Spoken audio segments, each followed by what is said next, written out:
Oh, what is what's up, people? How are you doing? Fox Guy is the first one in before AZ Mick. Unusual that Fox Guy is here before AZ Mick. What's up? What is up, James Farley? Hello, Dusty Penguin, Blue Waving Tear. Nice. We're just going ahead and chilling out here on a Halloween. I already went ahead and did my thing. Went ahead and handed out candy for all the kiddos. Here in Southern California, it is already 10 p.m. Hopefully all the kiddos are in now. They should be 10 o'clock. They should all be inside. So, how are you doing, Mr. AZ Mick? This is Hey Dusty. What is up, Mr. William Archer Blackwood? I see you there. It says Hey Dusty. 9 days off. I'm drunk. Let's go. Hey, I have been sober for the past month. So I decided to have a couple of beers this evening. And of course, you know what goes hand in hand with me having some IPAs. But a string. You know how that goes. So there you go. AZ Mike said, hey, what's up, Fox Guy? What's up, Mick? What's up, Farley? Groovy said, yes, my favorite song, everyone, because Lisa is a monster masher. She mashes monsters with her booty cheeks. Monster mashing. Yummy, yummy, yummy, yummy. William AZ Mick said, hey, what's up, Lisa? Said, what is happening? Lisa.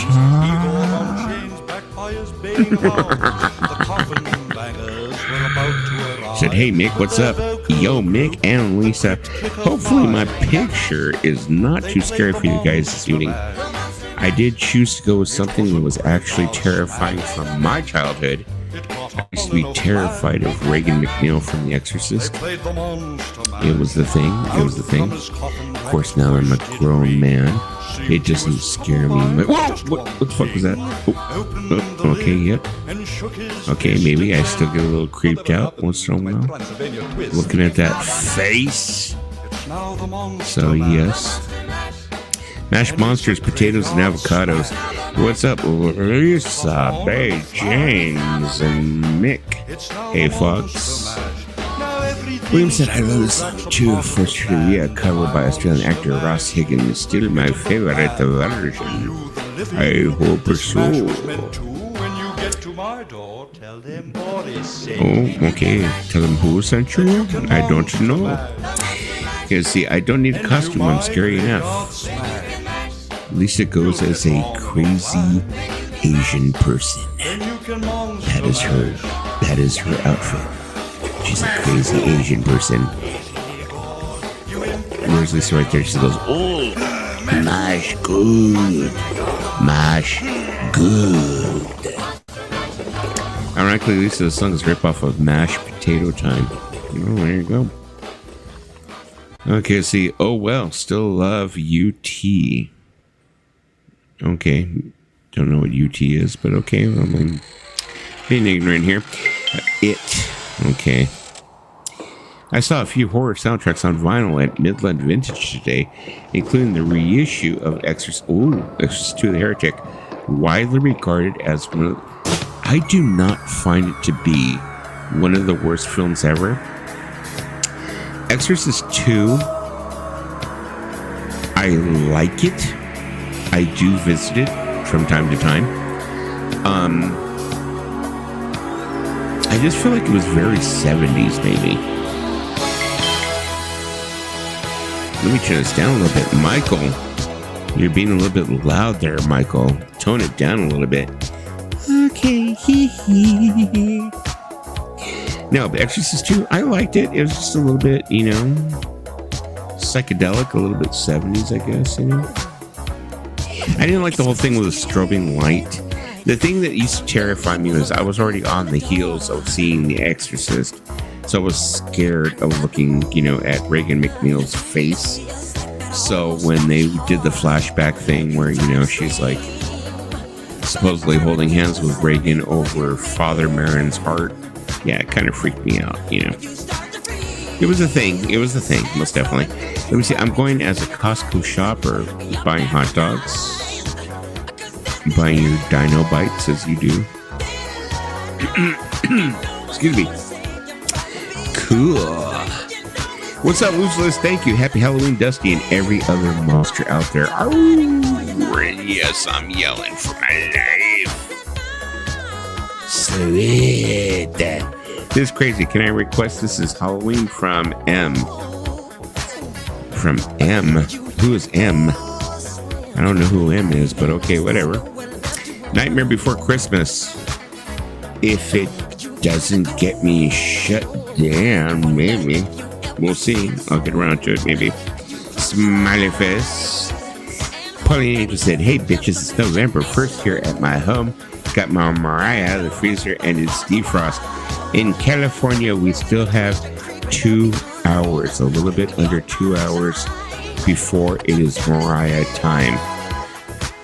Yes. A little bit under 2 hours before Mariah is let out of her fucking cave to fucking torture us again. So, we got 2 more hours of spooky time. Let's stick with it. Oh, you're going to summon Richard. Might pop up. I watched original Nosferatu tonight. Doesn't hold up in my opinion. You're talking about the original silent version. Nah, probably doesn't. Not so much. Hey, Paulina. Mariah is defrosting. Like I said, she's almost at the end of her defrost cycle. So we're getting there. I love a lot of late 70s, early 80s horror films that received bad reviews at the time, but still have their fans.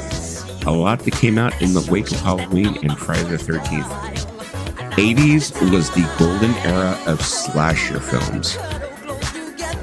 82, 83, I was like 10, 11, 12 years old. I had a grindhouse that I grew up right around the corner from, and these Korean people, crazy people, they played the most horrific freaking grindhouse slasher films.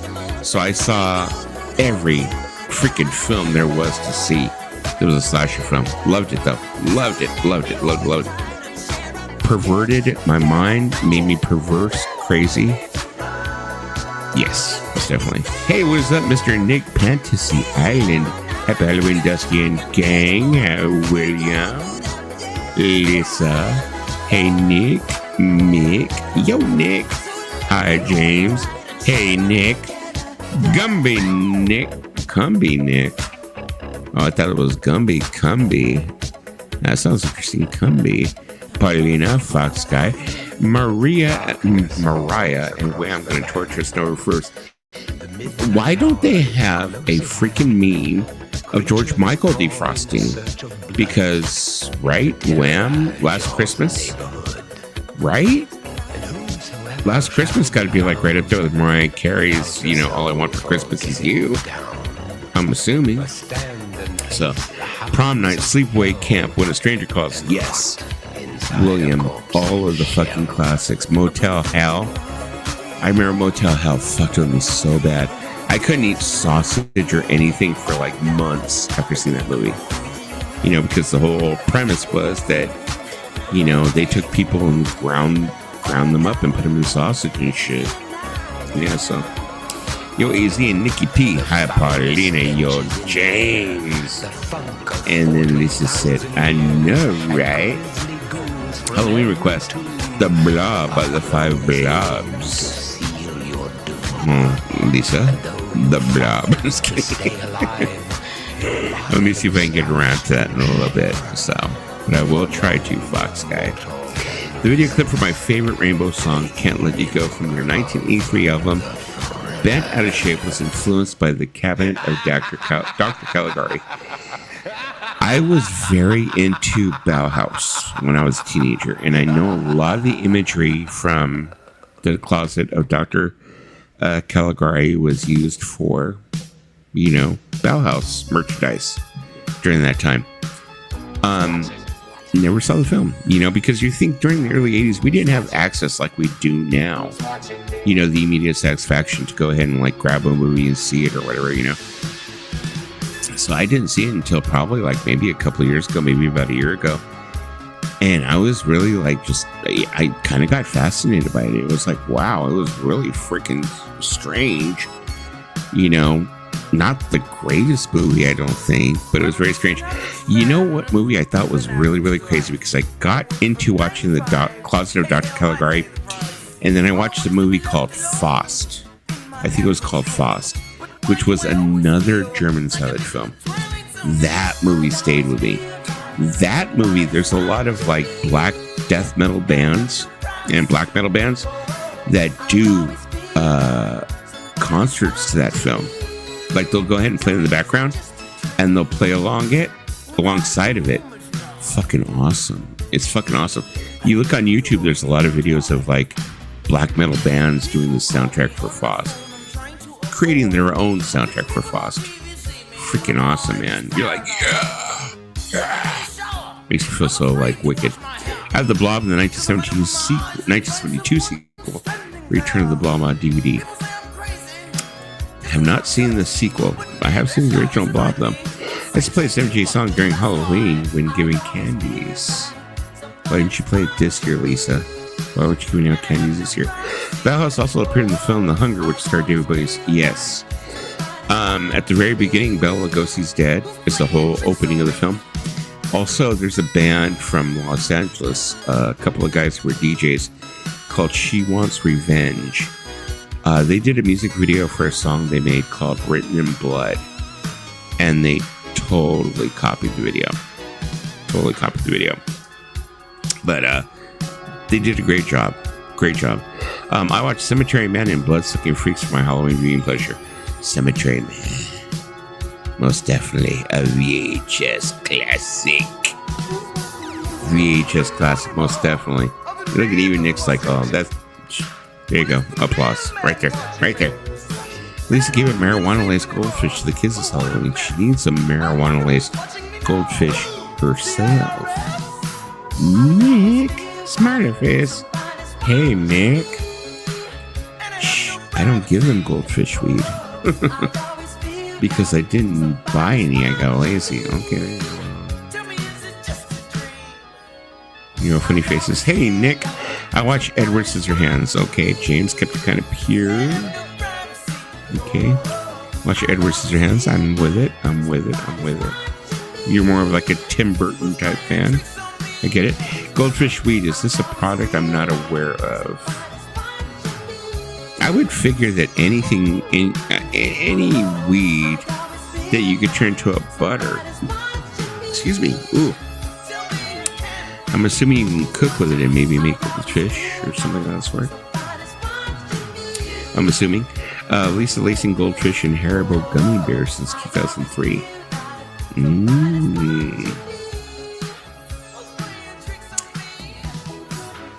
That's way too perverted a thing. I was thinking something like completely perverted if you turn into like a butter.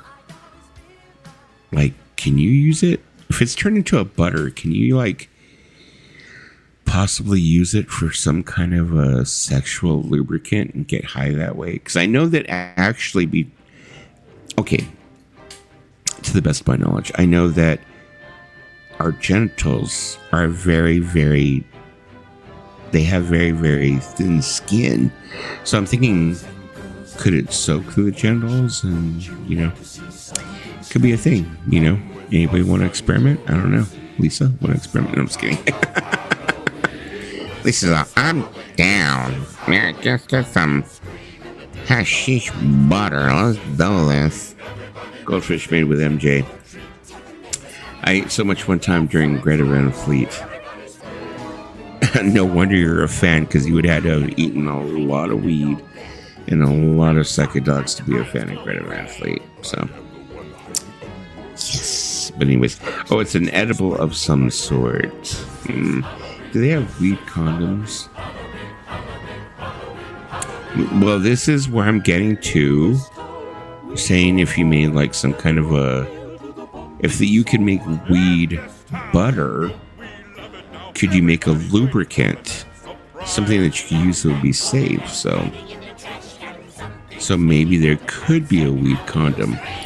I think there's a market in it. Okay, Nick, Take that idea and run with it. I think there's a market. Or MJ Lube. Oh, no. I don't want to hear the words MJ and Lube in the same sentence. Come on now, Lisa. I understand now. Nick said, I'm rolling one up right now. Anyone want in? Sure, why not? Why not? Totally down. I could get high with lube weed. Okay. Now, Lisa, how exactly would you get high with lube weed? This is the thing I'm asking. You say, I could get high with lube weed, which means that you would have to get it into your mouth. You would have to digest it, I'm thinking. So how will we get the lube weed into your mouth to be for you to I'm doing quotation marks right now with my fingers, can't see it, to get high. There you go. Okay, Pauline Angel says Michael Jackson lube or condom sounds freaky. Lisa, I do not like saying Michael Jackson and lube in the same sentence. It's just kind of creepy. Kind of creepy. Lisa said, obviously, you know. She tries to act like, I know, you know. I know. Uh-oh. Nick says, I'll text. I think Nick knows where to get some. There you go. And of course, Lisa says, thanks, Nick. Let's go ahead and try him out. Because that's just, how Lisa is, That's just the type of chick she is, Let me see. Tincture of iodine, automatic rabbit, and puncture the clown. Puncture the clown? That sounds like the name of a band. I could totally see that. Oh, yeah, dude. Dude. Automatic rabbit? They're playing, dude. Guess who's going on tour with them? Puncture the clown. Dude, it's gonna be fucking righteous.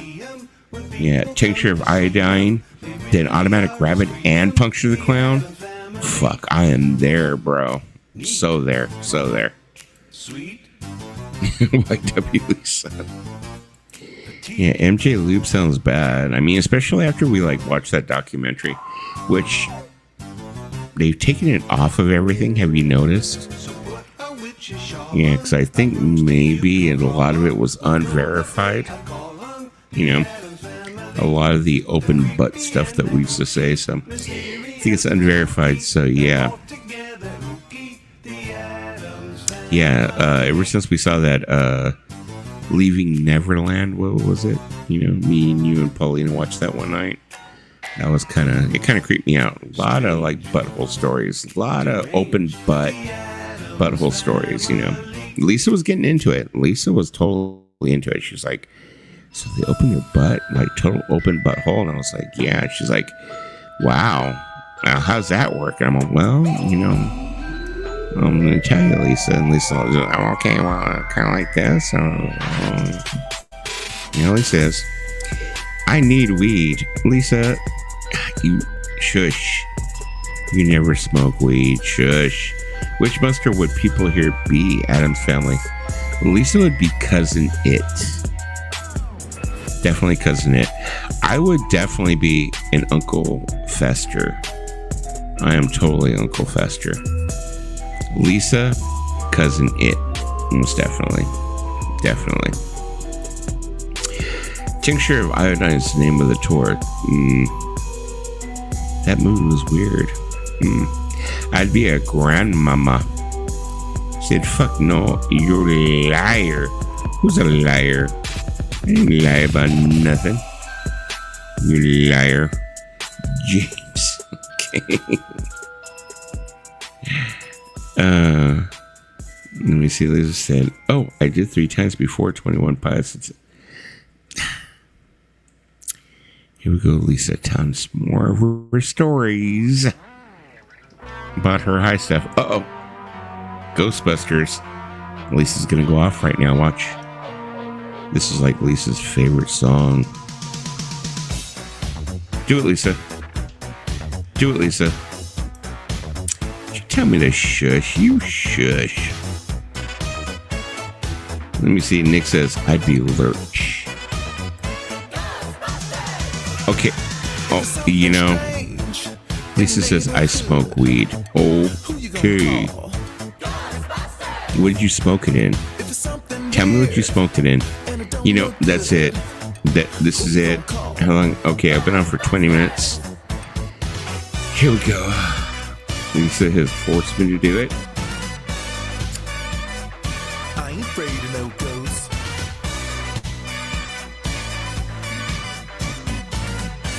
Lisa, there's a link. Come up and explain yourself. Come up and explain yourself. You said, I smoked it, but I cooked it a lot. I'm going to ask you exactly how you smoked it. Watch. I bet you she's not going to come up. I bet you. It was rolled up in what? A carpet? She said it was rolled up in a carpet. Let me see. Mustards for the win. Herman and Grandpa kicked ass, and Lily was a piece. Lily was a piece of ass. Most definitely. I'll come in and avatar in a minute. Okay, thank you for blessing us with your presence here, Lisa. Okay. Did anyone ever win that GB versus HL? GB versus HL? I don't know. Can you explain it to me? Maybe I can ask the question. I don't understand what the question was there, Nick. No, I'll plunk in a minute.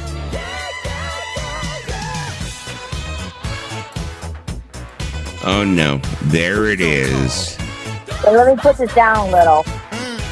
Huh? It was a true story. Let me turn down Ghostbusters just a little bit for you. So there we go. Okay, how did you smoke it, Lisa? What was it? It was my ex. He was a very big weed smoker. He bought a lot of weed. So we were going to see 21 Pilots in 2015. During the birthday tour, he rolled up some joints. Wait a second. How are you talking? Are you talking through your phone? You want me to go on my computer? I'll go on my computer. How come you sound kind of muffled? Okay, I'll go on my computer. I thought I could do my phone. What's that? No, I'm just wondering how come you sound kind of muffled. Is it not good on my phone? Should I go on my computer? There you go. Now you sound clear. You sound a lot clearer now. No, it was 2000. Let me turn this off. It was 2015. Okay. So it was there twice, you go. Now actually. you sound clear. It was twice, actually. We did it once when I saw 21 Pilots, and then we did it again when I saw the Foils that year. And I coughed a lot because I didn't know what the heck I was doing. Wait a second. You smoked it in foil? No. There's a band. Okay, let me explain. I went to see this one band, 21 Pilots, and then I went to see this other band called the Foils. And so I smoked weed twice during both of those concerts. I didn't know what I was doing. I guess I inhaled too much, and so I was coughing a lot because it was my very first time ever smoking weed ever. So he was there rolling up. He was there rolling up stuff for us. Okay. So he was rolling. What was he rolling? Joints? A joint. Or he was rolling a joint. He was rolling so would you say he was rolling a spliff or? I don't know. I don't know the weed terminology. I just know that he had a place that he would get weed from. Okay. So he provided me with a lot of the weed, the goldfish gummies, a lot of edibles. Had a lot of edibles. Pot brownie. I've had it all. Because he was a very, very, very big weed smoker. So, like, we would go to concerts and he would bring it with him. I smoked a few things there. Now I think about it. Wait. No, I did a lot of edibles during Tame Impala. So, yeah. You did? Okay. How many edibles did you say?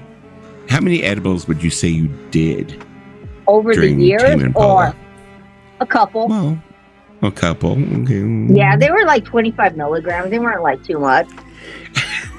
Fox, I said, goldfish gummies I call bullshit. No. Let me explain. Fox Guy. Let me explain, Fox Guy, because they do fucking exist. They came in this like bag, and they said goldfish gummies on it. The guy baked them. The guy who owned the place baked goldfish with weed in it, and it is true. I mean, the only way I was going to get through Greta Van Fleet was with tons of edibles. Okay, guys, I'm being fucking honest here. I didn't know. I didn't think it was real, but once I ate it and it kicked in, I was like, fuck. Yeah. So you can call bullshit all you want, Fox Guy, but I did have goldfish weed. I ate them like candy. Okay, because I was going to say the way that I always smoked it is, How did you smoke it? Well, I would end up having nugs, and then those nugs, I'd have to stick them in a grinder. And then once I had them in a grinder, maybe I would smoke them through, put them in a bowl, smoke them through a bong. Or I would grind them down, and I would, put them in a joint, roll it up. I've also done it that way, too. I also done it that way too with the bong, because he had a collection of bongs. So one day we went to go. It was another country we went to, and he had brought them, and we smoked them in a bong. Because I wanted to try it again, because the first time I was coughing too much, and I just realized it wasn't for me. But I tried a few times. What is up, Mr. Nathaniel Mars? Mr. Halloween, the werewolf is in the house. You have good streams. You have good streams, Werewolf. I like the streams. I love his streams. I really do. I really, really enjoy them. James Farley says, I made stovetop stuffing with weed in it once. Yeah, that's what I'm saying. Because what they do is they make a butter. Yeah, it was a butter compound. And you can actually use that butter for brownies, biscuits, cupcakes, you can use it for all kinds of stuff. Because they just took some goldfish, right? Just some standard goldfish. Mm-hmm. And then they just went and they put some butter or weed over it. And that's how they got it to actually have the weed in it. I mean, it's not homemade by any means. It was just those Pepperidge Farm goldfish laced with the weed, and that's what they were. I'll be perfectly honest. I had an ex. Her name was Kat, and she had a whole lot of weed, and she decided to make weed brownies, and we did not know what the fuck we were doing. We did not know anything about that. You have to put it in a butter or whatever else it is in order for it to be potent. So she just put these in fucking brownies. She just straight up weed, mixed it in the mix and made brownies. And we ate them, and we didn't really get shit happening. Shit didn't really happen.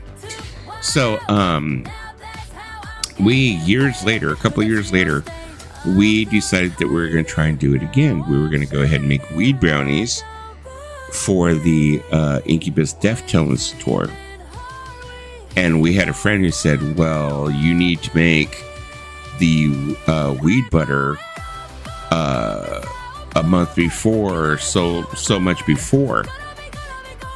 And we're like, weed butter? What the hell are you talking about? Well, you have to use weed butter. What the fuck are you talking about? You just put straight weed in there? That's not going to work. That's not going to do anything for you.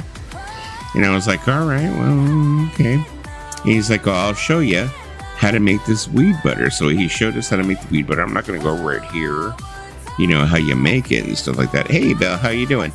I'm not going to go however you make it here, but he taught us how to make it. Me, probably not so much. I don't think I would remember how to do it. But he did teach Kat how to do it.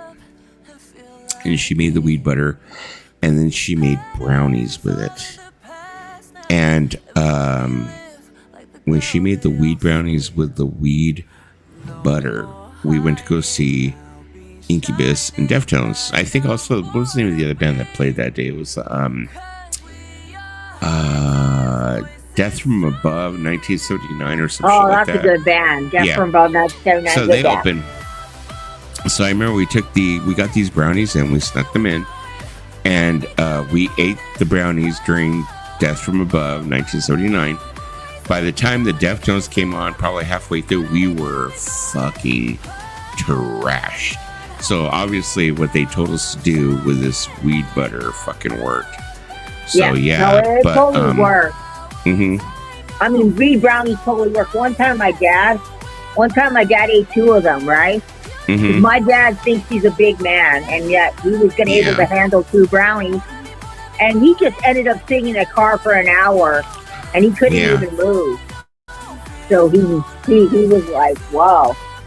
And my sister told him, you're not supposed to eat 2 weed brownies. Yeah. I mean, the first time I ever did edibles, it was pretty crazy. First time I ever did edibles, I was paranoid. Right, exactly like Fox Guy said. He said it lasts in stages, because I remember like when it initially hits you, when you digest it, you have to be very careful how much you eat. So it's like because it going through your stomach and going through your system's way completely different than smoking it. It will fuck you up. And I ate one whole brownie, which was way more than I probably should have. Because I remember our friend Lewis, who was with us, was way more, versed, in weed and everything. He was like, no, Rick. He's like, you shouldn't be eating this whole fucking brownie, He was like, you shouldn't be eating the whole thing. And I was like, but I just ate it. And he's like, dude, you're going to be fucking trashed. And I was pretty fucking trashed, up until we left. And that was off one brownie. So it's like, it's totally completely different when you eat it as opposed to smoking it. Oh, no, don't I know that? Don't I know that? Mm-hmm. When I got, the time when I actually got paranoid, when I got paranoid, right? What happened was I had taken my edibles. I had eaten about maybe 25 or 50 milligrams of weed. Yeah. So, I'm going into Amoeba Records. I'm there to see Weezer. Uh-huh. Everything's going good. And then right when they sing the Sweater song, the weed kicks in. And I'm like tripping. And I'm like seeing doubles. And I'm sitting there and I'm like high as a kite. And they're singing the Sweater song. And I'm like, everything sounds great. Everything's fucking fantastic. And the girl next to me goes, are you okay? I go, I'm high. I'm high as a kite and I'm loving it. She's like, okay, girl. You do you. Yeah. I mean, let me see if I can find it here. I mean, would I have chose Weezer for my first time to ever get high? I probably wouldn't have, but it is what it is. My first time getting high was at Weezer. Let me see if I can find here. I guess I can't see it. Okay.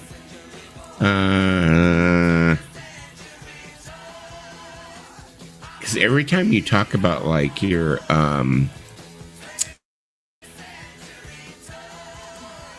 experience of getting high. Okay, that's not it. I mean, I've also gotten high at a kid's birthday party. Was that a good idea? Probably not. But I did get high at a kid's birthday party. Let me explain. They don't have it here, but let me explain the kid's birthday party, okay? It was my cousin. It was my cousin's daughter's 3rd birthday. He supplied the weed, so we all took some edibles. Yeah, we all got high at her party. Don't remember much of her party. No, there's a scene in the movie It's Pat where she goes and does like this music video with the band Ween.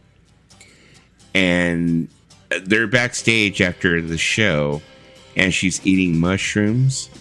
Oh. And she's like, wow, are these psychedelic mushrooms? Are they going to make me be like, oh? And she eats them. And she starts going, oh my God, I'm so Hi.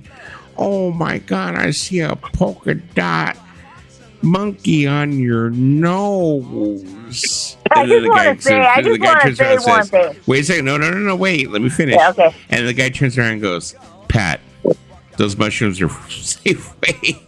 That's kind of how I picture, like, Lisa's, like, experience. No, I just want to say, how come you sound like that one girl, Jennifer Coolidge? You sound like that one girl, Jennifer Coolidge, when you were talking. I have no idea, but yeah. You know that girl that says it's like a 4th of July, the hot dog? Okay, Nick, it was, Nick, I was a little off. It wasn't 50 milligrams. It was 25 milligrams. I was a little off. That monkey on your nose. I was a little off, Pat, Nick. It was 25 milligrams. Those mushrooms are from Safeway. Let me see, Fox. I said here, I ate 2 brownies at my job one day at work. I was waiting shit on a scale to send out UPS, FedEx, and the putting on a pallet. Then putting on a pallet. I'm sorry. I went back to the scale, wondering why the scale was at 0. You weren't putting anything on the scale, I'm assuming there, Fox guy. 50 milligrams, normal dose, like, God damn. Okay, it wasn't 50. It was a little off. It was 25. A little by like 45 fucking milligrams. Okay, you know what? My ex had told me with the 25 milligram, right? You cut it in half. And you have half of the 25 milligrams. So that's what I did. Because he told me to cut it in half. And let me tell you, do I regret my choice of where I first got high? Yeah, I could have chose a better concert. I mean, Weezer fans are not exactly the type of fans you would probably catch doing weed. Yeah, I could have chose somewhere better. I was going to say, yeah, Baslaw, I cannot do more than 10 milligrams exactly. It's like, Lisa, god damn. Well, let's just say I was a newbie. I didn't know what the hell I was doing one time. And so, I was like sitting in the car when I went home, and I was like, why is the clock going so slow? I was like so paranoid. I was like, the time is going to take forever. Is Lisa speaking through a megaphone? She sounded like Winchester Cathedral. Oh, can I? Wait a minute. Did I go on my computer? Yeah, you'd probably sound better if you went on the computer. Why not? Okay, let me go on the computer. Let's go ahead and go for that. Hey, what is happening? Eddie, Physical Media Talk. Nice to see you. What's up? So, smiley face, happy face. I don't like edibles. Edibles, the thing that about edibles, in my opinion, I said, hello, Lisa. Yo, Eddie.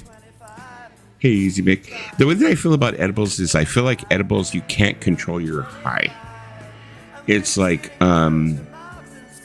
if it's really strong, it's like, just fucking buckle in, Buttercup, because you're in for the ride, So that's the reason why I'm like very skeptical about edibles. Like if somebody is to give me like a brownie or a cookie, it's like, I'm very like, I'll go ahead and eat a quarter of it, a half of it, and I'll see how I feel. Uh-oh, Lisa left. Oh no, I hope Lisa didn't get upset. I hope we didn't upset her. So let's see. Okay. What is up, Paulina? She's already doing the whole... Not yet. We still have an hour and 40 minutes. It's not time yet. Here in California. We still have an hour and 40 minutes. I think we upset Lisa. I think she left. She got called on her shit, and now she's like, I don't want to do with you guys anymore. Aww. It's like, Lisa needs to understand, like, I think when she starts talking about weed usage, it's like, there's a lot of us are fucking potheads. We know. It's like we fucking know how much you can take and how much you can't take. Now, let me see. Nick said, I love this tune. I was a young dude once. Anyone else? I think I was at one time. Probably. Oh, Lisa's back. There she is. Lisa's back. Hello. Oh, she turned her camera on. Damn, she means business. She turned her camera on. She means business. Business. I know a lot of you guys are pothead, but there's some people in the stream who don't do any pot like me. Yeah, her up there. Well, okay, yeah. But and those are people that wouldn't understand if you told them the difference between this and the difference between that, probably. But I do think that Paulina's been around long enough, even if you were not a weed smoker. I think she's been around long enough to like catch I think what. I've been surrounded by so many people that have done weed. A lot of them even tried to encourage me to do it, and I'm like, no. Even my stepmother was like, hey, you want some weed? I was like, no. It's like, not even for me. It's like, no. Like, if friends cannot get me to do weed, what makes you think you could get me to do weed? I mean, if you think about the most random place I got weed was in the line of a Tame Impala concert in 2015. Some guy was just passing the joint to everybody. Not Mont the Hoople? But I tell you one thing. I do remember the first time I actually got exposed to being around people with weed. And that is when my first band, we were having a practice at my friend's place, and I was in the room trying to figure something out on the guitar, and then I took a break, and I went outside, and everybody was outside, and I was like, why does it smell like someone is burning peanut butter? And they're like, oh, that's weed. I was like, that's what I'm smelling? That's how weed smells? And they're like, yeah. I was like, it smells like fucking burning peanut butter. Fuck. They're like, do you want them? And I'm like, fuck no.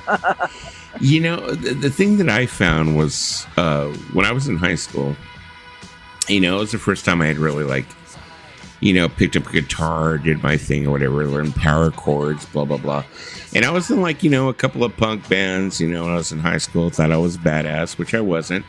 But, the thing that I had found was that getting high, getting really high off my ass, you really weren't able to be creative, it seemed like. It was like, it's like, I know a lot of people say, oh, well, I get high. And I'm like, I do some of my best work when I'm stoned or when I'm this or I'm that. For me, it was completely opposite. It's just like, I couldn't function when I was high. Maybe it's because I'm not as talented as some other people are, I guess. I'm assuming maybe. But yeah, it really felt like if I was high, it's like I really like. I feel like weed is like something that makes a person de-stress, kind of mellow out, kind of relax, and they get lazy. And so, and I noticed this too because I would be around friends that are doing it, and when they smoke it, it's like I see them kind of checking out and staring at to a distance and stuff like that, and I'm like, what are they looking at? They just look like they're just not there. I mean, it is true. When I was at the Jack in the Box, I kept staring at the chicken sandwich, and I kept saying to myself over and over again, I want a chicken sandwich. I want a chicken sandwich. Yeah. What the fuck? No, because the guy next to me was having a chicken sandwich, and I was Lisa-isms, I guess. I was going to say that. Yeah, that's we were talking about something complete. That's one thing we can always rely on Lisa to do. We could be talking about points A and B, and she'll talk about fucking F and G. Yeah. It's like. But how does weed smell like peanut butter? I need to. It can. So. No, for me, weed smells like herbs and stuff, or oregano, or thyme, or mint. I think it smells like skunk myself personally, but I think it might have been I think there are different types of weed, and I don't know the kind of weed that my friends were smoking, but I knew that there's some that could be mistaken for smelling like sage or Yeah. like that. But yeah, like like I was gonna say, I mean, my main point was that I just didn't feel that weed made me feel creative, or that I felt like I was more creative on weed. But like I said, I was questioning myself that maybe that's because I wasn't that talented or as talented as I thought I was. Like somebody who's more talented, like in other words, they play guitar and they know their shit like second nature. If they get high, they're able to be creative because they're able to do these things even when they're high. But someone like me, it's like I had very limited talent. So whenever I got high, it took whatever limited talent I had away. Yeah. So I wasn't able to create, So maybe I should try that when I'm playing piano. Be on weed. Then again, from like a lot of stories that I have heard, I don't even think that it is weed that gets people to get creative. I think it's when they introduce something like LSD into their system that they find themselves getting creative. Or acid.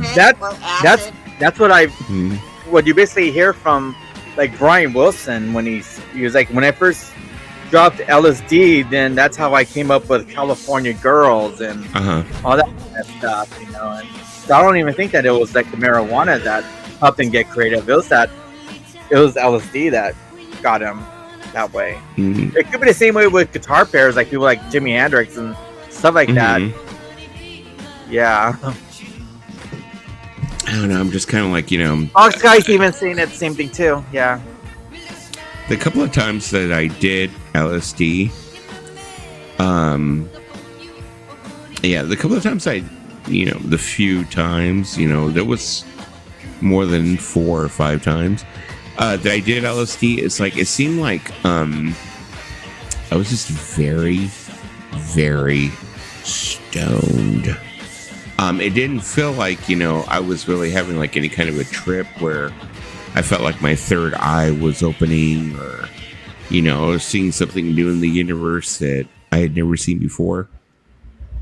It just felt really, really, really. It could just be that I was getting bunk, fucking weed, or I mean LSD.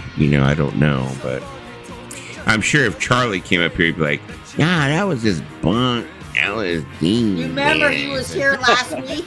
He was here or was it 2 weeks ago, and he told us all the drugs he did. Charlie's done some crazy drugs. I'm going to change this avatar because this avatar is like disturbing me. I was like, I thought I was doing the whole Halloween thing. I was like, okay. I thought you would choose something like Freddy Krueger or Chucky. Okay, now even that's a little bit more disturbing right there. Okay. But anyways, it's better. Let me see. Belle said, Dusty, can you play With You Woman from the Eagles? With You Woman. There's a witchy woman. Witchy woman. Sure, I can get around to it a little bit later. Sure, why not? Talking text sucks. LSD can open some doors you sometimes can't close. Done with that. Yeah, like I said, I don't really feel like I like, or maybe because I was being chicken shit and I didn't take enough, that I didn't take enough where I could like, I don't like being out of control. I think that's the main thing is that it's like, I don't like being out of control. And I think that that's the reason why I didn't do copious amounts of LSD, because I was afraid to not know where the fuck I was at, or, give up any kind of like physical control. So I really have to say that what turned me off of drugs was actually the Beatles. And the way that is because it was like in 1995 they aired the anthology special, and they talked about like when the Beatles started to get into weed and then the whole LSD thing. And I think it was Paul that said, well, when they're talking to us about acid and LSD, it was they said like you can never, once you take it, you can never go back home again, and I think Paul said like that frightened me to take it, whereas John was like, Oh, hell yeah! I want to do that. I want to leave home. And after hearing that stuff, I was like seeing, yeah, I can never do that. I like the way that I think naturally, and I would hate to feel like I can never get back to the way that I once did. So and even like what James said, like George said, like he took some LSD and put it under a microscope, and it looked like old rope. And he said, like, I don't want to put that in my brain anymore and stuff like that. And it's fucking crazy. Yeah. I've never had LSD. Is it worth taking? What was it? Let me see. LSD makes you happy and makes the colors come alive, like Dorothy. That's what my friend, I had this friend, his name was Sean. We used to call him Otto. He was a good friend of mine. He was a regular tripper. Like, I mean, he was always taking LSD, and surprisingly to this day, he is very well put together. I mean, he's got a good job, very responsible. But this guy used to be on fucking LSD all the fucking time. And it's crazy that he has it so together now. But yeah, I remember the couple of times that I took LSD, I was like, I'm not really getting it. I was like, he's all, really, dude? He's all, that's so sad. He's all, if it's good LSD, you know how you should feel? I was like, what? He's all, that scene in Wizard of Oz where, like, it's after the freaking, tornado and Dorothy walks out of the house and everything's color. That's how you should feel, bro, but like 10 times. I was like, no, I never felt that way. I mean, have you heard about how they sync up Wizard of Oz with, like, Dark Side of the Moon? Isn't that something I heard somewhere? Yeah, it's a rumor. I don't think it's true. I really don't think it's true because, I mean, I have a version of it where they linked it up and it doesn't fully. Yeah. There's certain parts where, it does, but I was just because I've heard because right now, you guys speak of Wizard of Oz, right? Right now, Wizard of Oz is playing at the Sphere in Las Vegas. Yeah. And actually, it's a fully interactive experience. It's like you go in there and they have like super cool leaves. And actually, if you go on eBay, there's like a couple of like key moments where like there's one where they have like these leaves that like fly around, and there's another scene where they're like going through the apple orchard and like there's apples and so like that. If you go on eBay, people are selling those apples and they're selling those leaves for hundreds of dollars. We're talking like $600, $700, $800 for each. Why? It's just a thing because people are stupid. You know how that goes. I mean, we've all bought some stupid, questionable things off of eBay. Well, the apples are cool because the apples actually say on them. They say, Wizard of Oz, whatever anniversary, the Sphere, Las Vegas, and it has a year on it. So I can understand that. I mean, if you're like a Wizard of Oz collector, I can understand you buying it. If you're like a person who loves to collect that kind of stuff, or just like old time stuff, I can understand. Belle, I just played Monster Mash. That was like the introductory song that I played when we first got here. Fox Guy is right. We can't get away with the Eagles. Don Henley will come after us. Oh, sorry, Nick. We just played it. Dream Warriors by Dawkins. Wasn't that the song for like the Freddy Krueger movie? I think so. Yeah. I love me some Dawkins at times. When I'm in a Dawkins mood, I'll go play like a bunch of 80s metal. Yeah. My two favorite Nightmare on Elm Street films have to be Part 1 and Part 2. Part 1, of course, because it is the classic with Johnny Depp, of course.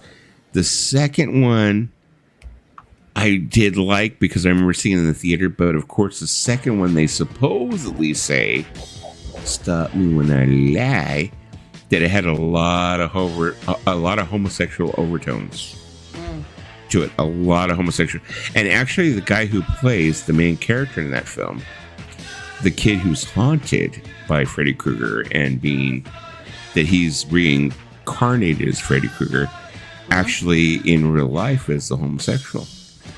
Oh. And he's talked about the parallels between the character and homosexuality and blah, blah, blah, because I remember when I first saw it when I was a kid, I remember I was kind of like, wow, that was kind of, because I mean, like, you got the teacher who's like torturing him and his friend, and it turns out that like he's gay and he's like, you know, going to leather bars and shit. It's like, yeah, it was really like, it was very, very good, you know. But anyways, moving on from there. You see, yeah, I remember being at Great Woods watching the Allman Brothers and everyone around me seeming like waves in the ocean, and the girl in front of me, the back of her head opened up and said, "Enter." Ooh. Wow. It's kind of like Lisa's butt. It says, "Enter."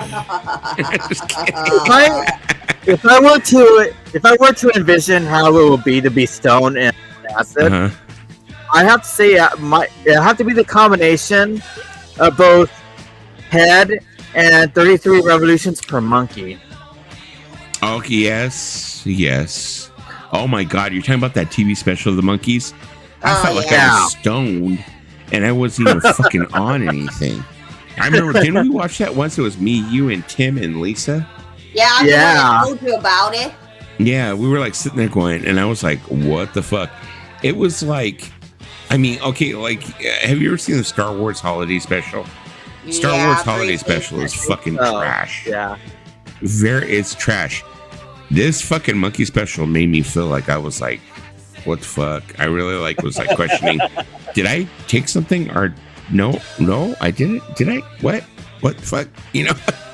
I mean, like, it is bizarre. It is bizarre, but if you're a Monkeys fan, you have to see it at least once. I mean, Head was good. Head was good, but that fucking... I mean, Head is good. I went to a 50th anniversary of Head, and they had Mike Nesmith there and Mickey Dolan. And when they first created the movie, you know what the tagline was? What? From the creators who give you head. Really, Lisa? That's what Mickey Dolan said. That was the tagline for the movie.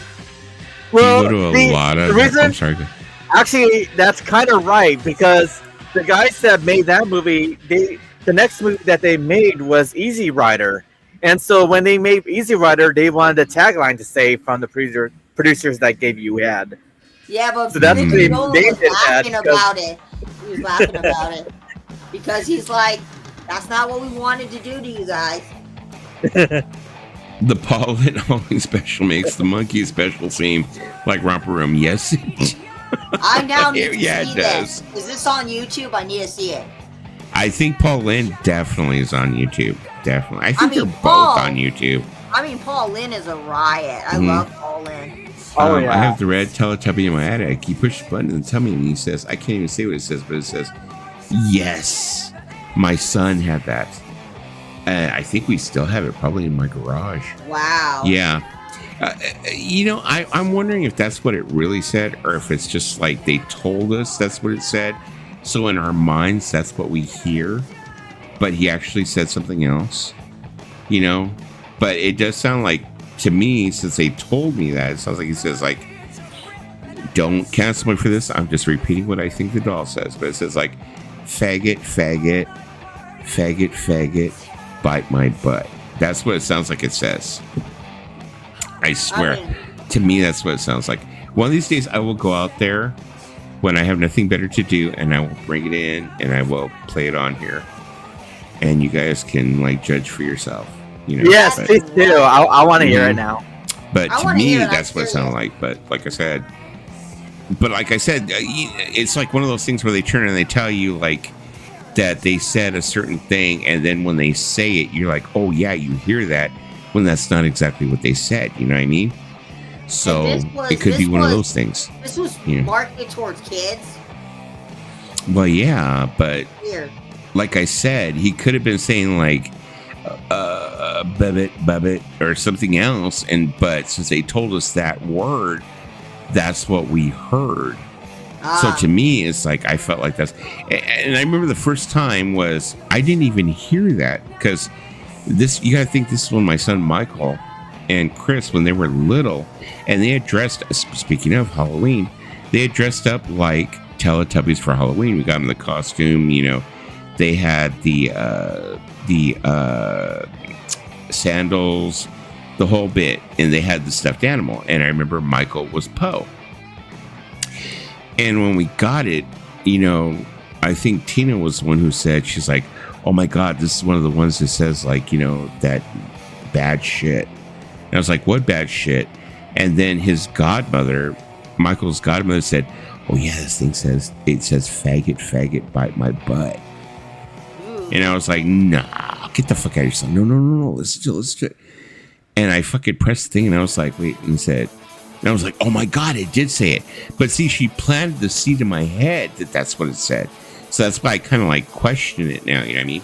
But, yeah, like it's sort of like a word illusion. It's like, they could be seen like two separate words, but when you hear it in a certain pace, it sounds like it's saying this word, you know? Exactly. Yeah. That's what I was trying to say. It's like a word illusion. So that's the reason I was saying, like, one of these days I'll go out there and I'll dig it out and I'll see if I can. It's probably, you know, somebody probably did it. Yeah, I was going to say, it's probably on YouTube somewhere. Someone taking it and recording it. It could be. Yeah, I could look it up in a little bit and see maybe. I found an old relic in my sister's house, right? What, your underwear? No. Well, I'm fucking old. We already know that. But my sister, this is all Chinese. my sister's daughter has a Tickle Me Elmo. Oh, okay. And I was like, man, I remember in the late 90s, people were going crazy for those Tickle Me Elmos. They were like camping out for it. They were just going crazy for those. And now it's like nobody cares.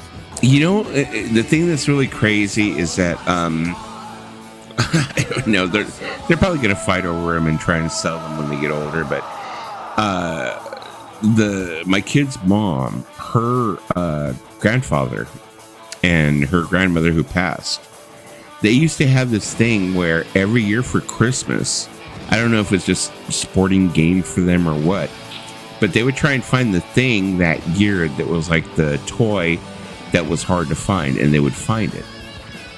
And I remember one of them was the Tickle Me Elmo. One of them, I think, was also the Sleeping Snoring Elmo or some shit like that. And then another one was like the Furby and stuff, and they would buy these. And when my kids, they would keep them over at their house. When my kids would go over there, they would play with them, but then they would put them back in the box. So these toys are back in the box, put away. So my kid's mother went over there to visit her father, and she was going through, you know, the garage, and he was like, oh, here's, you know, Michael and Christopher's toys for blah, blah, blah. And there are those toys in boxes, you know, original boxes and stuff, you know. And Michael was like, "Oh my God, what is this? I'm gonna fucking sell that shit." I don't know if they're worth anything now, Probably you not. know, but at the time, you know. Have you ever seen that picture? There's a picture online of a couple, and they're splitting their Beanie Babies during a divorce proceeding.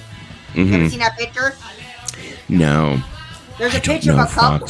There's a picture of a couple.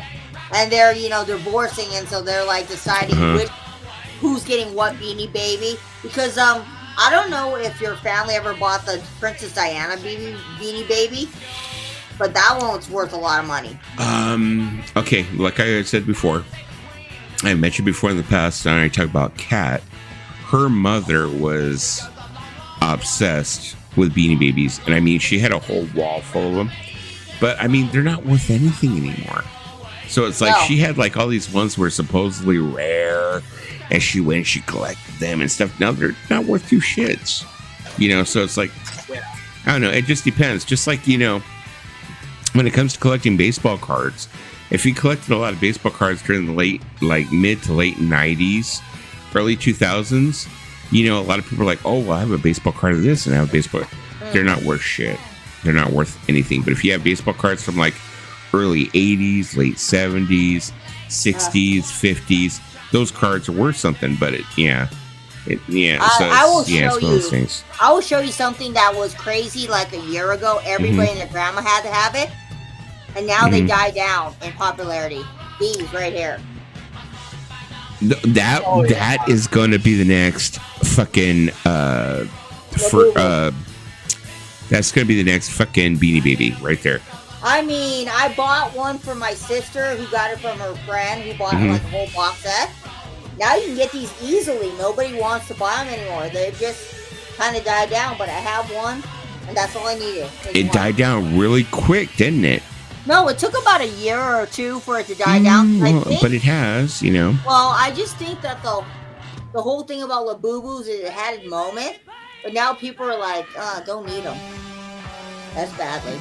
Loser said, Kiss meets the Phantom of the Park will make you want to start doing. Yes, it will. Yes, it most definitely will. Didn't get some recon. Parents wanted the refund. The Furbies be saying sketchy shit too. Oh, from what scary. I understand, they do. Furbies are scary. Loserless A said he was drunk and high through the whole movie. He was. And there's a lot of scenes that were actually shot, which were his African-American stunt double. And you can definitely tell. Definitely tell. Original Furbies got recalled because they look too much like the Gremlin. Ace played his last ever show here in September. Did I ever tell you guys about, well, I've told you guys a story about how Ace really saved my life, I like to say. Basically what he did, he was like, hey, there's a guy out there with a gun, you better get in here. I was like, thank you, Ace, for saving my life. So that's how the story goes now. I'm like, he saved my life. No, he just basically said, hey, kid, there's fucking some guy out there with a gun, stupid ass. Why don't you get in here? Get in here. I was like, oh, okay, maybe I'll get in there. I remember hearing that story, and I was like, that's fucking blues. Ace fucking saved your life. Well, that's how I like to tell the story. I'm like, Ace really saved my life. Oh my god. You know, the way I tell it, I mean, well, no, the way I make it sound is like he threw himself in front of a bullet for me. No. Basically, what he did was he said, hey, I heard there's a guy out there with a gun. Hey, stupid ass, you better get in here. And I was like, oh, okay, Ace. And I walked down and was like, you saved my life. So, dude was shot his last. It counts. It counts. It counts. It counts. To me, it counts. It counts, you know. Bon Jovi is my first concert. I'm sorry, Bill. Just kidding. I'm just kidding. No, I really, really like Bon Jovi. John Bon Jovi is fucking tops in my book. He is a fucking beautiful person. I like that guy. He has really that is. soul kitchen, which I really love that he gives back to the community. At least those people say are cursed. It's cursed? Oh well. So quite right. I just slayed. I'll just have to say to everybody, if you ever get a chance, watch that Bruce Springsteen movie at the theaters. It's a really good film. You know, I have been. I had ticket. I recently saw Depeche Mode M. Those tickets cost me a lot of fucking money. I was surprised. I was like sitting there. You know, I've been having like the dental work done on my teeth, and I was like in pain. And I was like, I don't give a fuck. I paid for those tickets. I'm going to this fucking movie. You know. Yeah. So I went to go see it, and great movie, by the way. You know, if you're a Depeche Mode fan, great movie. But yeah, it was like a lot of people were saying that when we were in line for that. There was a lot of people saying, "Oh, you're going to be coming next week to see the Bruce Springsteen movie?" And I was like, yeah, I'm more sure my mouth is fucked up. Blah, blah, blah. But yeah, there was a lot of people saying they're going to see that movie. I mean, a lot of I have fans. not seen it. I want to try to find it online because I heard it was really good. Yeah, because even Bruce himself said that Jeremy Allen White did a very good job of the movie. I think the movie is based, if someone said it was like basically loosely on, was it Nebraska? No. Well, it takes place right after he just got done touring for The River. Yeah, and so it's basically that period when he found himself recording 2 albums at the same time. One was Nebraska, the other one was Born in the USA. And so it was basically him just around that period from 82 to 84. Yeah, 84 is about the year Born in the USA. Nebraska and Born in the USA are both, I think, fantastic work by Bruce Springsteen. I think, Bruce Springsteen, I know back from what I've seen of things of him, his record company, they were, wanting, Bruce Springsteen never. I think if I remember correctly, Bruce Springsteen never had a #1 hit. He's been like second, I think, on the chart with "Born to Run."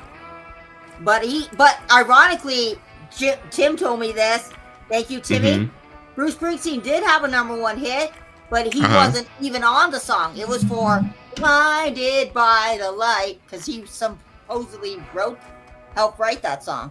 Okay. Thank you, Timmy. Well, James said a lot of. Oh, I'm sorry. Go ahead, Tim. I'm sorry, Paulina. Yeah, he did write "Blinded by the Light," but he also wrote another classic, and that was "Because the Night" with Patti Smith. Yes, which also became a mega hit for 10,000 Maniacs in 1993. So he had like a lot of successful. And don't forget one of my favorites. I every time I like to revisit it came out in the 90s too. Philadelphia, Streets of Philadelphia, off the movie Philadelphia. Good track. But I want to see that movie. What was I going to say? I want to see that movie. I totally forgot what I was going to say. Probably not fucking important anyway. Never mind. So,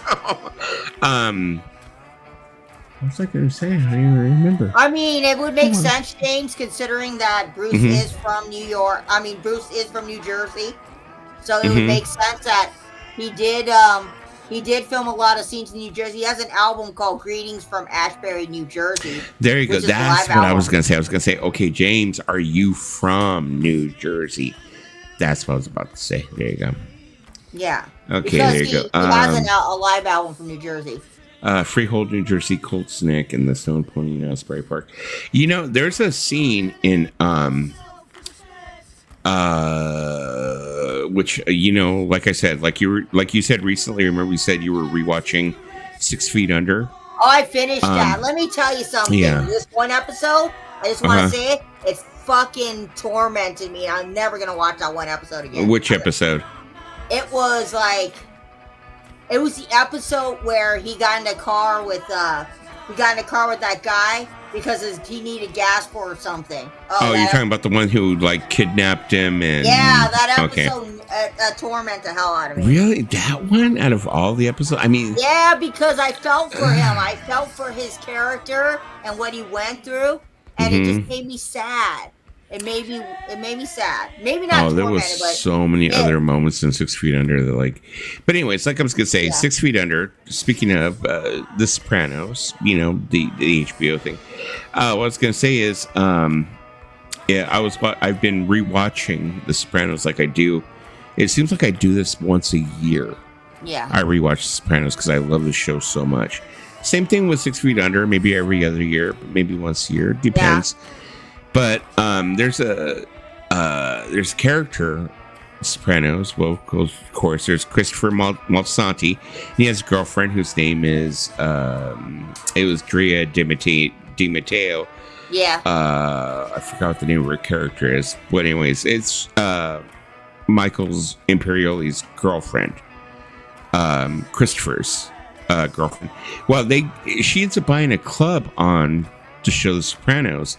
And it's like she's opening up this club in New Jersey, and she wants to change the name of it. So they mention the Stone Pony. So instead of calling it the Stone Pony, she calls it the Crazy Horse, which is pretty comparable to the Stone Pony in Asbury Park. So I know, there you go, Adriana.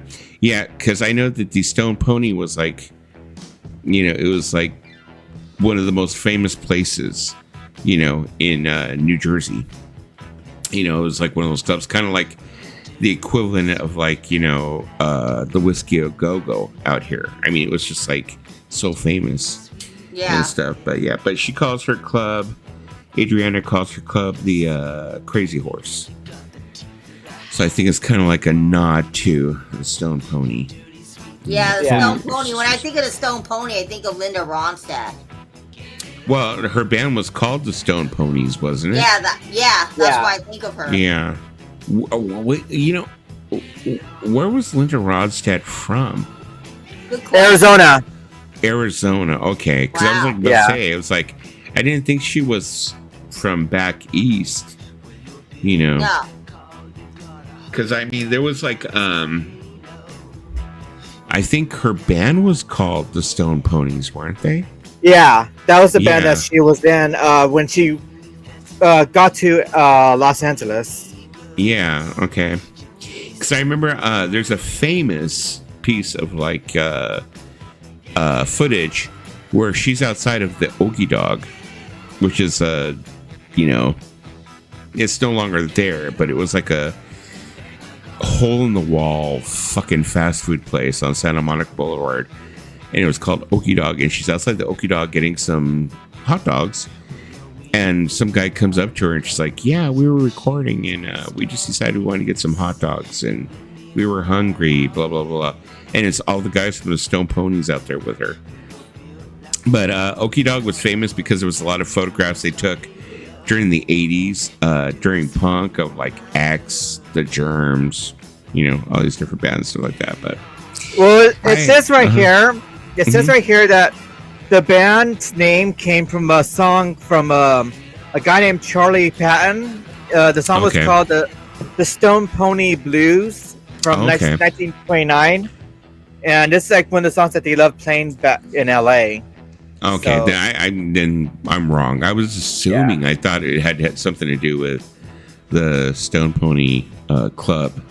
That's what I thought in New Jersey. Too. So yeah, I thought that too. But you know, yeah, I thought that. Yeah, but Okie Dog, I got to Okie Dog a couple of times when I was younger, before it closed down and stuff. But yeah, it was like a fucking hole in the wall. It was like a dump dive. I mean, there's another hot dog place. There's another hot dog place, and I'm trying to remember the name of it, but it's like the hot dog place looks like a train. It's like in a like kind of a.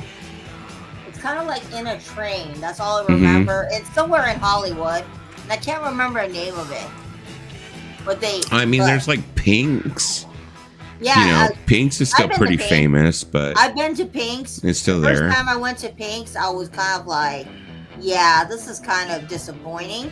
Well, the thing that's crazy about Pink's is if you show up at Pink's like on a Friday night or a Saturday night, it's crazy. You don't know who you'll run into. You know, you can go to Pink's on a Friday night and be standing in line and turn around and look behind you and fucking Leonardo DiCaprio's right there. Yeah, you know, it's that type of place. You know, it's like that's how famous this place is. I've been there 3 times. I've been there 3 times just because the first time we went, my dad wanted to take one of his friends, I think, to all the tourist place out here. Yeah. So we went to Pink's, and it was like my very first time eating there. I mean, the hot dogs are not bad, but it's not like a place I would go to often. Yeah, yeah. It's okay hot dogs. I remember the one time the last time I went to Okie Dog, I was standing in line. This is when I was with my ex, Bree. And we're standing in line, and we turn around and look behind us, and fucking Nick Nolte was in line with a couple of people. And then we looked ahead of us, and it was what was his fucking name? If you remember what he was in, I could probably remember the name. He had that fucking song, Bad to the Bone. George Thorogood. George Thorogood. Yeah, there you go. So it's like I said, it's like you could be hanging out there on a Friday, Saturday night, and you don't know who's going to be there. I mean, there's times when I've gone to Melrose and I ran into celebrities when I was just shopping in Melrose. I don't go very often, but I one time ran into a girl from the TV show Roswell. Yeah. I mean, I have gone to concerts in LA and I have been there where celebrities have gone. I was at a concert. I was at a concert at the Hollywood Bowl. I sat next to one of the guys in the show Vampire Diaries. Your daughter might know that show. Oh, yeah. I was sitting right next to a guy from the Vampire Diaries, and I kept looking. And I was like, wait a minute. I was like, do I tell him? Are you from the Vampire Diaries? Because he sat right next to me. Well, I mean, the thing is, like, with people like us that... I remember saying, that sounds like such a fucking asshole move. People like us who grew up in Los Angeles and grew up in Hollywood, you know, it's like people like us know that there's certain places when you run into like celebrities that you don't bug them, you know, like like when you go to the Rainbow, it's kind of an unwritten law when you go to the Rainbow that you know you're gonna walk in there, you're gonna rub elbows with a bunch of fucking rock stars, and you just kind of like gotta let them be. You don't go up there like, can I have an autograph, please? Blah blah blah. You just kind of like let it go. I mean, I've passed by it so many times. I've passed by the Rainbow so many times. But I've never went inside. But I've passed by the Rainbow. I've passed by the Whiskey Go Go. I've passed by the Viper. I've never gone. I've just drove by it when I was going to other places. But I know that, you know the saying people say, oh, you always run into a celebrity in L.A.? That is not true. That is it is. If you go to the Rainbow on a Friday night, especially after a certain hour, definitely you're going to run into somebody. Maybe the Rainbow, but I'm just saying L.A. in general. You don't always run into a celebrity. Maybe the Rainbow, yes. Yeah, because the Rainbow, like I said, I ran to Lemmy there. Okay, this is the thing that people don't understand. It's like they think about like where the Hollywood vampires used to hang out. Now, when you go into the Rainbow, you pay 2 different admissions. Okay, you pay, you know, a regular admission that gets you into the restaurant, and then you pay another admission, which gets you upstairs into the dance club. Now, this is the thing that is so cool about the Rainbow, is when you pay this money, they give you, I think it's like 3 or 4 drink tickets. So basically, when you pay this money, you're basically paying for your drinks. So you get drinks for your money. And usually, and you already know in Hollywood, like a drink will cost you anywhere from like $5 to $8 anyway. You know what I mean? So when you pay this $15, you know, $10 to get into this one part, $5 to get into the other part, they give you 4 drinks. They basically paid your whole, you know, admission. It's been paid off. I mean, if you think about it, yeah. So what happens is you go into the first part, which is the restaurant, and you turn around and say, fuck it, and you go up to the second part. You should go to the second part. There's 2 different parts. There's like a small bar, and then there's like a flight of stairs that goes up to, I swear to God, like 4 fucking like picnic benches, you know, that are up high. And then there's another part that goes downstairs to a small dance floor. Now, when you go up the stairs to the 4 picnic benches, that's where the Hollywood vampires used to hang out. Okay. And that's where, like I said, I saw Lemmy hanging out, speeded out of his brain with a couple of fucking chicks. Hey, what's up, Tim? Hey, Tim. How you doing, my man? So, yeah.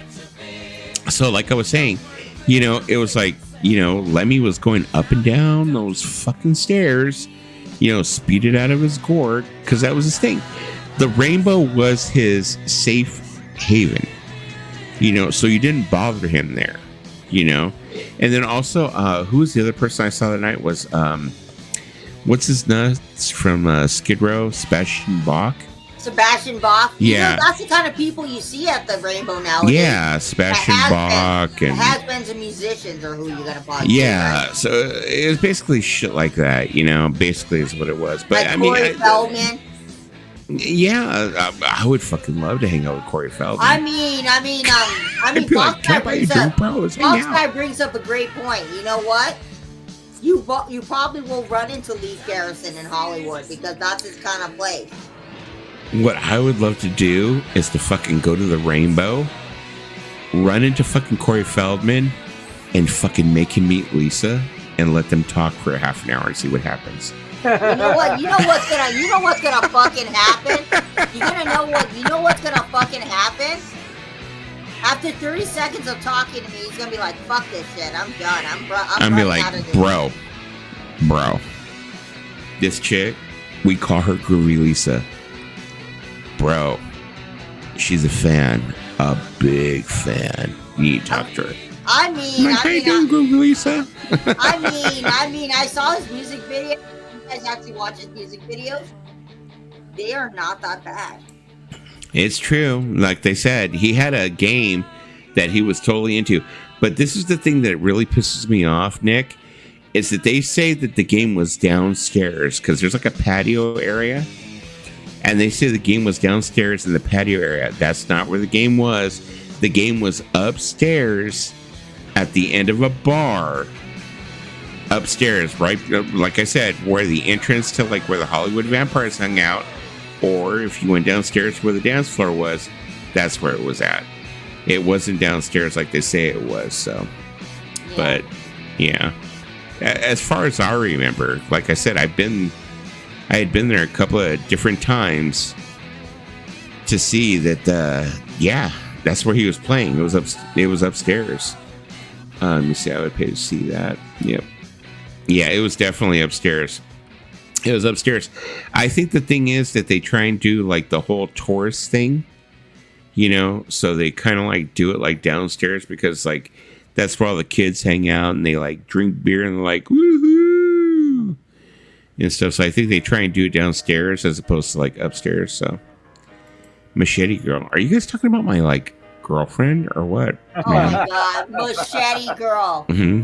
Machete Girl is a very, very interesting girl. You can see her video on YouTube. It's up there on Yeah, YouTube. she's like, you know, her and, you know, the Kardashians, they're kind of at odds, but, you know. Yeah, let's just say that Kim and her, they were really close.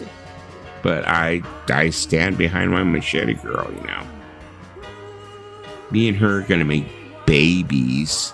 Yeah, you're going to make babies that are going to kill people with machetes. We're going to make crazy babies. That's what we're going to do. Yeah, be prepared. Be prepared. Be very prepared.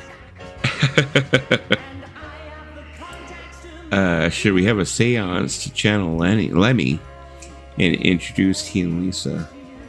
Let me just tell you one thing. Mm-hmm. In heaven, Lemmy's going to be cursing his middle finger at me and be like, what the fuck did you make me talk to this whack job?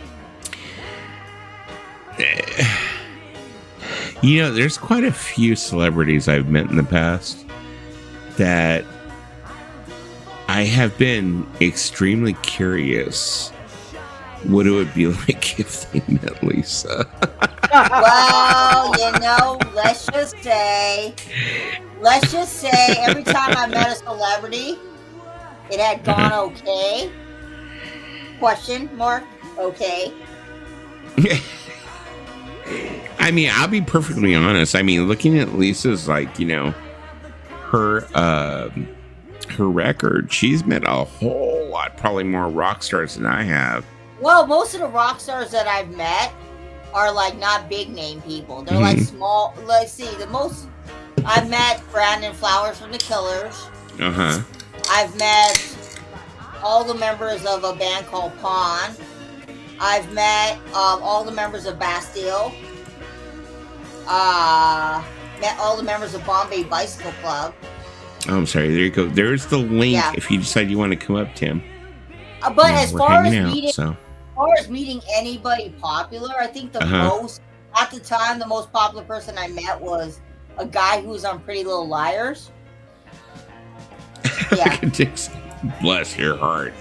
They'd immediately fall in love with Lisa. Who doesn't? Let's not lie. Especially when Lisa takes her pants off. Everyone falls in love with her. No, the one time when I met King Gizzard and the Lizard Wizard, Stu looked at me like, what the fuck? Lisa's on, take a whiff of this. And they're like, we love you. Oh my God. You sound like, you know, like, I swear at the beginning when you were describing the story, you sounded like Jennifer Coolidge from the movie Legally Blonde. Oh, okay. You like she's like, I've got a hot dog or something like that. Got a wiener. I mean, you got a good series for me. I should be like reviewing hot dogs from like different places and giving my rating. What is that? Thinking back now, I think I have like an impressive kind of list of people that I've met. Yeah, most of the people I met, I had to wait after the show to meet them. So it's kind of like most of them I waited after the show and I I got them to sign my record, and that's how I met them. Or like I met them before the show. But like I didn't really go out of my way, to be really honest with you. Hey, Tim. Hey, Sam. Hey, Tim. Hey guys. I mean, look at Timmy over here. Remember when you said you met Sandra Bullock? I can't compete with that. Well, I've met all kinds of people. DC I is a can't great compete place with to that. meet people. I can't compete Even with that. Buffalo. I mean, well, I knew all the Goo Goo Dolls. You know, I knew. Wow. What's the name of that? Green Jello. They were buddies of mine. Wow, the three little piggy guys. Yeah. You know what I was going to say? Now that we have Tim here, and it was like funny because this is completely going off subject from what we were talking about before, but I've been addicted to watching these videos of these people that buy. Have you ever heard of something that's called Second Charles mystery box? I've heard of Second and Charles. We don't have one. It's just a thrift store that's a little more pricey than a Goodwill or something, but that's basically what it is. So what they have is there's a lot of like DVD collector channels and CD collector channels also, and they have these mystery boxes. So what they do is they spend $30 and they send them a box of either it's 100 Blu-rays or DVDs. Okay. And what they do is when they get these DVDs, a lot of people are doing these unboxing vids, of course, and they'll show you what they got. I've been kind of fascinated with what some of these people are getting. So, hold on, I gotta make sure my cat's... Don't have any Second and Charles out here. So what it is they'll like pull out this box and they'll like open it and they'll be like, 100 DVDs, and they'll show you each DVD, what it is they get, blah, blah, blah, whatever, and whatever Blu-ray. And I'm starting to like look at it going like, damn, they get a lot of good shit. You know what I mean? Like there's a lot of Criterions in there and different shit like that. And, I've been thinking about like maybe purchasing a couple, myself. And I was like going, wow, I really would like to know what Tim or Mayo or, some of the people who are, movie collectors think of this shit. You know what I mean? Well, unless it's horror these days, most DVDs, even Criterion, are getting to be worthless. I'm not saying it'll always be that way. Blu-rays still have a little value, but commons... Problem is you get a lot of commons when you do that. I mean, you will get some good stuff, but you get a lot of commons, which commons are basically worthless. So, but the weird thing about the movie industry now is for the past 5 years, they're not releasing everything to DVD, and everybody isn't buying it. So more modern DVDs, I think, will be worth money, especially Blu-rays and 4Ks, because there aren't as many, as there were in the 90s and early 2000s. Yeah. The thing that I noticed a lot of these people who are doing... You don't have one, but they have those in store too, I think, those boxes. Yes, you can buy them in store also. But what I've been noticing is a lot of the people that purchase these boxes, they keep on saying they're purchasing them to resell. So they'll go ahead and they'll like pull a discount and go like, oh, well, this one, okay, this one's worth so-and-so, so this has a little bit on it. I can get something from this and blah, blah, blah. But I'm like looking at it from like a collector standpoint, like it's kind of like, it's going to sound stupid, but people that collect like Star Wars figures and stuff like that, they do this thing called like army builders, where they like purchase like these old like stormtroopers and stuff like that, and they build these armies of like stormtroopers and shit, action figures. It's kind of like the same thing to me. It feels like, what if I'm going ahead and purchasing these DVDs to like build up a bulk collection? You know what I mean? But the thing that I had always thought was like going, okay, well, everything's DVD, everything's 4K now, But there's a lot of people who are really, really, really still into DVD. I'm like, I was shocked. You know, a lot of people are really still into. I thought everything was like going like 4K Blu-ray, and you know, a lot of people. Yeah, you don't hear from those people, but there are, and I think more and more, because not everything is out on Blu-ray, and that's why you know. There's a fellow, I won't mention his name, but everybody knows who he is, that I do a movie chat with, and he's not the main guy. And, you know, he got rid of all of his DVDs a long time ago, and if it's not on Blu-ray, he's not watching it. And I'm like, well, you're missing out on 95% of the films ever made, my friend. You know, I mean, it's all they're not out on Blu-ray. You know, I can tell you, but I mean, I also think it's a nostalgic aspect for some people, the why they collect DVDs. And also there's you know, sometimes if there's, you know, you're having a streaming service, right? And there's something that's not on a streaming service, you can go to your DVD collection and you could, you know, watch it, because not everything is on the streaming services. Again, talking about the history of cinema, 90+% of the movies ever made aren't on a streaming service and never will be. No. You know, and so if you're just into what's popular, then yeah, streaming services are fine. I mean, I don't have a very big DVD collection. I have like 10 DVDs. I don't really collect DVDs. My main source of physical media that I collect is records and CDs. And has been forever. Thousands of Blu-rays and DVDs, mostly DVDs. Yeah, but I've got quite a few Blu-rays. I mean, and the same goes for books too. I don't do the Kindle. I like to buy my books and read them. I like physical copy of books, but DVDs is just not something I really got into. But when I was young, we had my parents had bought us the VHS. Well, the thing is, when people my age, okay, VCRs were a brand new thing. The idea that you could go buy or rent a film and watch something that you wanted to watch Charles Mystery Box was a novel idea. We are going to open it on, you know, see and what's so inside. we all Hopefully became there's not a bunch physical of media duplicates. There's supposed to be because 50, that was a brand new concept. Total. I mean, I remember when we with got our Blu-rays first and VHS. DVDs. I remember it was a big deal in our stats, house. saying like what I'm going to keep and what I'm not. We'll check some of the quality on some of the discs maybe and see. Yeah, because like look at this guy. He's doing one of these Second Charles. But yeah, let's dig into this, huh? Let me see. I think he gets like a lot of like Blu-rays, James but Mangold directed it. That's nice. You know, because I was like thinking, like, comment down below if you've seen any of these movies. You know, a lot of these movies, I was like, well, maybe I might want to like purchase some of these. I mean, I wish we had a second in Charles in California. To me, that's a common film. I don't know if it is, but to me, it is. I mean, Angelina Jolie won an Oscar for Best Supporting Actor for that movie.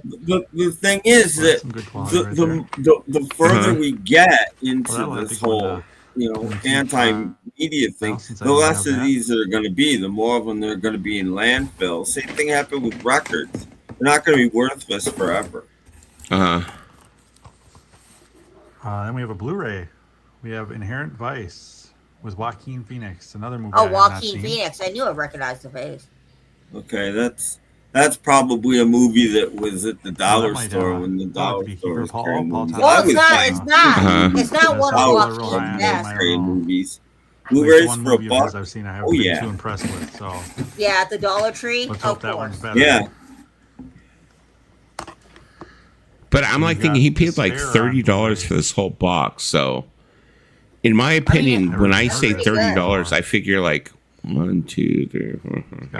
I figure if I get like 6 or 7 titles, for me that pays off the box. I don't know if I'm gonna like this. You know, if I get like 6 or 7 titles that I will use and that I will put my collection, I'm like, okay, I'm happy. You know what I mean? Yeah, I don't know about this one. This might I might watch. The reason being is because I was seeing this other video where these people were buying. They were paying $30 for 100 CDs, and I was like going, okay, because me, when I go to buy like a CD lot from somebody that I see online, I always tell myself, I go, That is awesome right there. okay, well, if I walk away with, this amount of CDs that I'm going to use, it pays for all the rest of these CDs.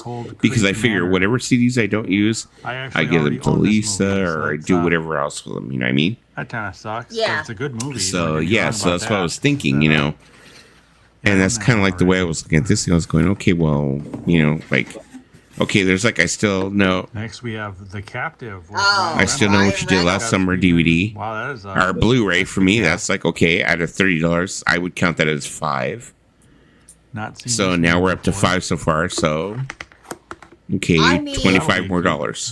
I think it's a pretty good thing what this guy's getting. He's getting so far. I'm liking it. That's good. Oh yeah, no, it's not bad. With CDs, I feel like you buy CD lots, it's 95% going to be commons, and that's those aren't right worth. there. I mean, the best of Leonard Skinner and stuff like that. Yeah. Just yeah. See, like that right there.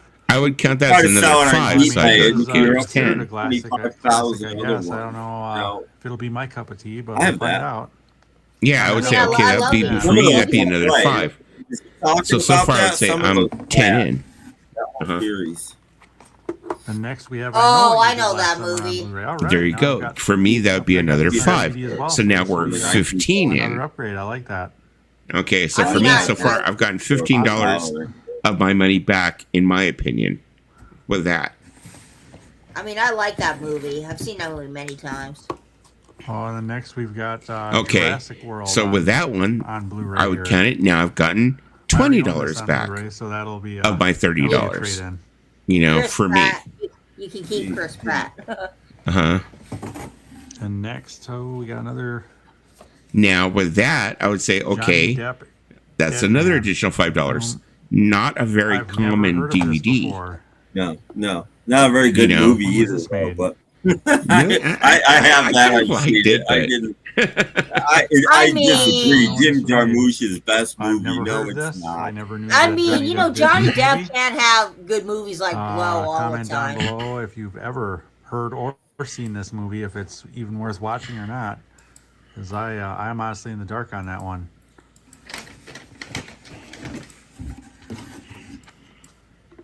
We've got The Longest Day. Okay, that's a great movie. That's not bad. Wow. That's a classic, man. Yeah, That's a great movie. I mean, because in my opinion, when it comes to DVD, with my DVD player and my TV, to me, I think DVD still looks pretty awesome. In my setup, DVD looks great, especially I'm in my 60s now. I wear glasses. I don't see that well. Yeah, I don't need Blu-ray, or I certainly don't need 4K. Yeah, it looks fun. I've been watching Laserdisc lately. It's fine. Dude, I've seen that movie. I have the book. That is such an emo young person movie right there. You know what? That movie I think came out when my sister was in high school. But that's a great movie. I love that one. It is. No, it is. It is. The book is too. John Greenberg Master. Oh, I love that one. That was a good. Already. So see, for me, I would figure that's another $5 off. I've already gotten my money back, as far as I'm concerned, in my opinion, and he's not even a quarter of the way through this box. I'd be already got my money back. Next we have for me, that'd be a good Ooh, I need that. I love that movie. I need that on Blu-ray. I saw that when it came out. Didn't love it, but I would watch it again if I changed my mind. I love that movie. I love it. Well, happy birthday, Nick! Happy birthday, Nick! Happy birthday, Nick! If I had fireworks, I'd be shooting them off. Next, we have Crazy Stupid Love on Blu-ray. Oh, that movie was not that good. This on DVD, so this is an upgrade. But on Blu-ray, I mean, that's worth $5, right? This is a good movie too. I was going through the problem is the way that shipping is gone now. You got to add another $5 for shipping if you want to sell it on eBay, and suddenly nobody's getting a deal anymore. Average movie. Oh, I love the fuck out of that movie. I love Melissa Cartney. The humor with Jason Statham made this whole movie worth watching for me. So, but I already own that, so this one will go in the trade pile. Oh, that'll go in the trade pile. The next will be Ooh. The Island of Dr. Moreau. A lot of people don't like that. A lot of people like to like No, gravitate no, towards the no. original. The But I do original. like that one. I've run The across original, it a couple but not times that. at thrift stores. Yeah. Usually on DVD, but the disc was never in very good condition. So, I mean, that's a happy one. Get a movie. I'm kind of like more for like the remake. I mean, the original. That's awesome. What was his name? What's next? Right next, we During the have '70s. I didn't. The No, the original producers. 60s, I think. Mel Brooks movie. Was it Maybe '60s? late I thought it was like '70s. 60s or late Older one, 50s. I remember obviously, seeing a think. poster for it like during the '70s when I was a kid. 1968. See, the producers, I'd watch the Again, I'm not a producers. Gene Wilder fan. I've seen and it. I don't know. I don't think I own it. know. They made a musical out of that movie. Well, obviously. Hopefully it's That's in, the original. They also and, remade the movie, but that's the It's a original. good watch. Yeah, Yeah. yeah. The musical's not bad. Like 69, 70. I've never seen it, but it's a Coen Brothers film, so I would Coen Brothers movie. No, see that I'd watch really, that. really. Well, this could be worth. I mean, Yeah, it's I a would really good watch it. cast Seen too. trailers to this, but I never I would watch found it just for the anywhere. fact that the Coen Brothers did it, because they also did Yeah. Fargo. Which Well, was Albert fantastic. Finney, Seen that. John Albert Finney, Turturro, yeah. Yeah, great, That'll be an ad great. for the collection. Great The Well, Coen acting. Brothers Seen made that collection. not so great movies too. Yeah, well, yeah. Not everybody makes Next we good have movies Gigi. all the time. I have that on TV, a classic, but DVD. probably I have it on Never Blu-ray. heard of this. Another It's old good, movie. isn't it? Never heard of it, dude. Where have you been? What year is this from? 1958. Boy, I got like Tim Talks Talkies Let's see. mystery box here from some of these older movies. I know here. Tim talks hockey. See, I watch him. All right, next we've got Copland with Sylvester Stallone. good movie, but I don't do think own I'd be this like movie so already. excited about having on Couldn't be Unbelievable wrong. movie. You know, it DVD. didn't do well in the theaters, but it's a solid watch. I enjoyed it. Yeah, it is a solid watch, I Great think. cast too. Yeah, I already own this one, so. All right, next we've got Good movie. we've got Heist with Gene Hackman. Not Another the movie. I best, own this but movie good. as well, and it's But a great good. movie. Great cast, Gene Hackman. Those one- a snap phenomenal cases, I'd be actor. kind of like Kinda miss that he's leery in of movies because I've anymore, heard a but, lot you of know, those snap Getting older cases. and health reasons, you know. They're getting some kind of a rot just a where shame. they're like deteriorating. Those Warner my Brothers snap like snap cases cases. So Next fine. we have I've got tons of them. The Grifters with John Cusack. That was a See, I really want that good on movie. I don't have that on Blu-ray. That's a great movie. Right Yeah, that was a Oh. great movie. I mean, Never Martin heard of it Scorsese. Hello. I mean, a lot of people Yeah. say nah. Well, Usually Martin Scorsese- Scorsese, John Cusack. Yeah, I John mean, Cusack. Yeah. Yeah, that First could be, time that people really be took worth John watching, yeah. Cusack seriously as an I'll actor. put that in the watch pile. mhm. Next, we have The Getaway with Ethan Hawke and Wasn't Selena too much Gomez for on it. Blu-ray. I've No. seen Yeah, the trailer Selena to this, and I've been Gomez is looking a for hit this and miss out, at actress. thrift Watch stores the and haven't been original. able to find it. Again, Yeah. And now I was lucky enough to get it here. All right, I like that. Steve McQueen, Ally McGraw. Watch that. Next up, well, this is I don't know about this. Lisa's The up. Super I Mario love Brothers that. Super Show Mario Spellbound. Yeah, I fucking do. I fucking Good thing, isn't it? Little King Bowser, I love was- it. She was camping outside of her movie store just to get that morning. I mean, it fucking reminds me of the Wiggles. I'm not planning on keeping I'd be that. selling DVDs and Blu-rays for a nickel in my front yard. Easy makes a laughing face. Next, we have, Hit Me. You know, I don't know that movie, but Macy and William Live. Macy usually Oh my anything God, with William Macy William- is good. William Never heard of Macy this and one before Shameless either. was fucking good. Yeah. Well, no, This is usually gotta be anything freaking with releases. William I've Macy never is heard going to of be this in my good. life. Yeah.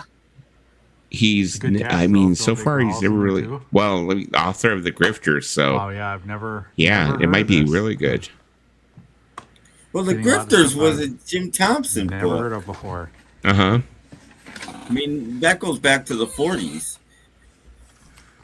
Jim Thompson's one of my Next, we've favorite got, authors. Oh, Michael Moore, Capitalism, a Love Story. No, documentary. I like Right. Michael Moore, but you really have to be a Michael Moore fan. A lot of This'll people be- are I mean, really Michael Moore not does into push him, the but I envelope. am. So we'll give it a He shot. does push you the know. envelope. Might I've seen surprise me, Sicko. you know.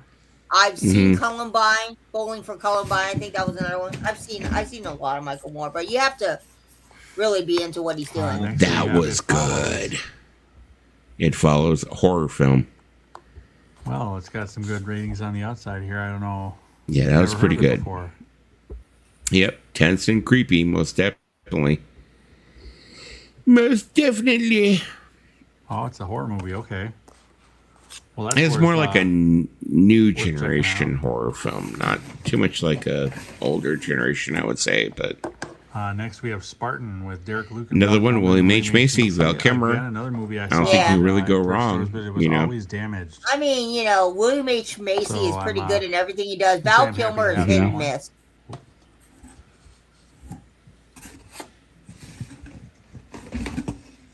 And then next, this is a big one here. He's doing pretty good. Well, Heat, of course. Oh yeah, the ultimate one. Yeah, Al Pacino, Robert De Niro. I don't think I'll be keeping this one. That's a classic.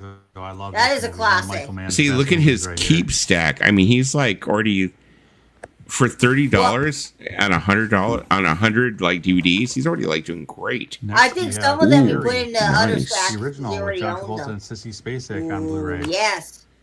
Another movie I haven't seen and I don't own, so... Never seen it? Get out of here. Well, that's good. So where'd Lisa go? Liking this house so far. I've never seen Carrie because I don't like horror films. Well, I watched it because I was curious. You don't like horror films? I like Stephen King. No. Sugarland Express with Goldie Hawn. I've never seen that, but you know what? Young Goldie Hawn might pull me in. He's one of his lesser-known movies. Young Goldie Hawn, she was pretty hot. Gotta admit. Before she got all that plastic surgery. Wow. Wait, I got her mixed up with Melly Griffin. Before. My bad. Comment down below if you've seen this one before. Wow. He's all wow.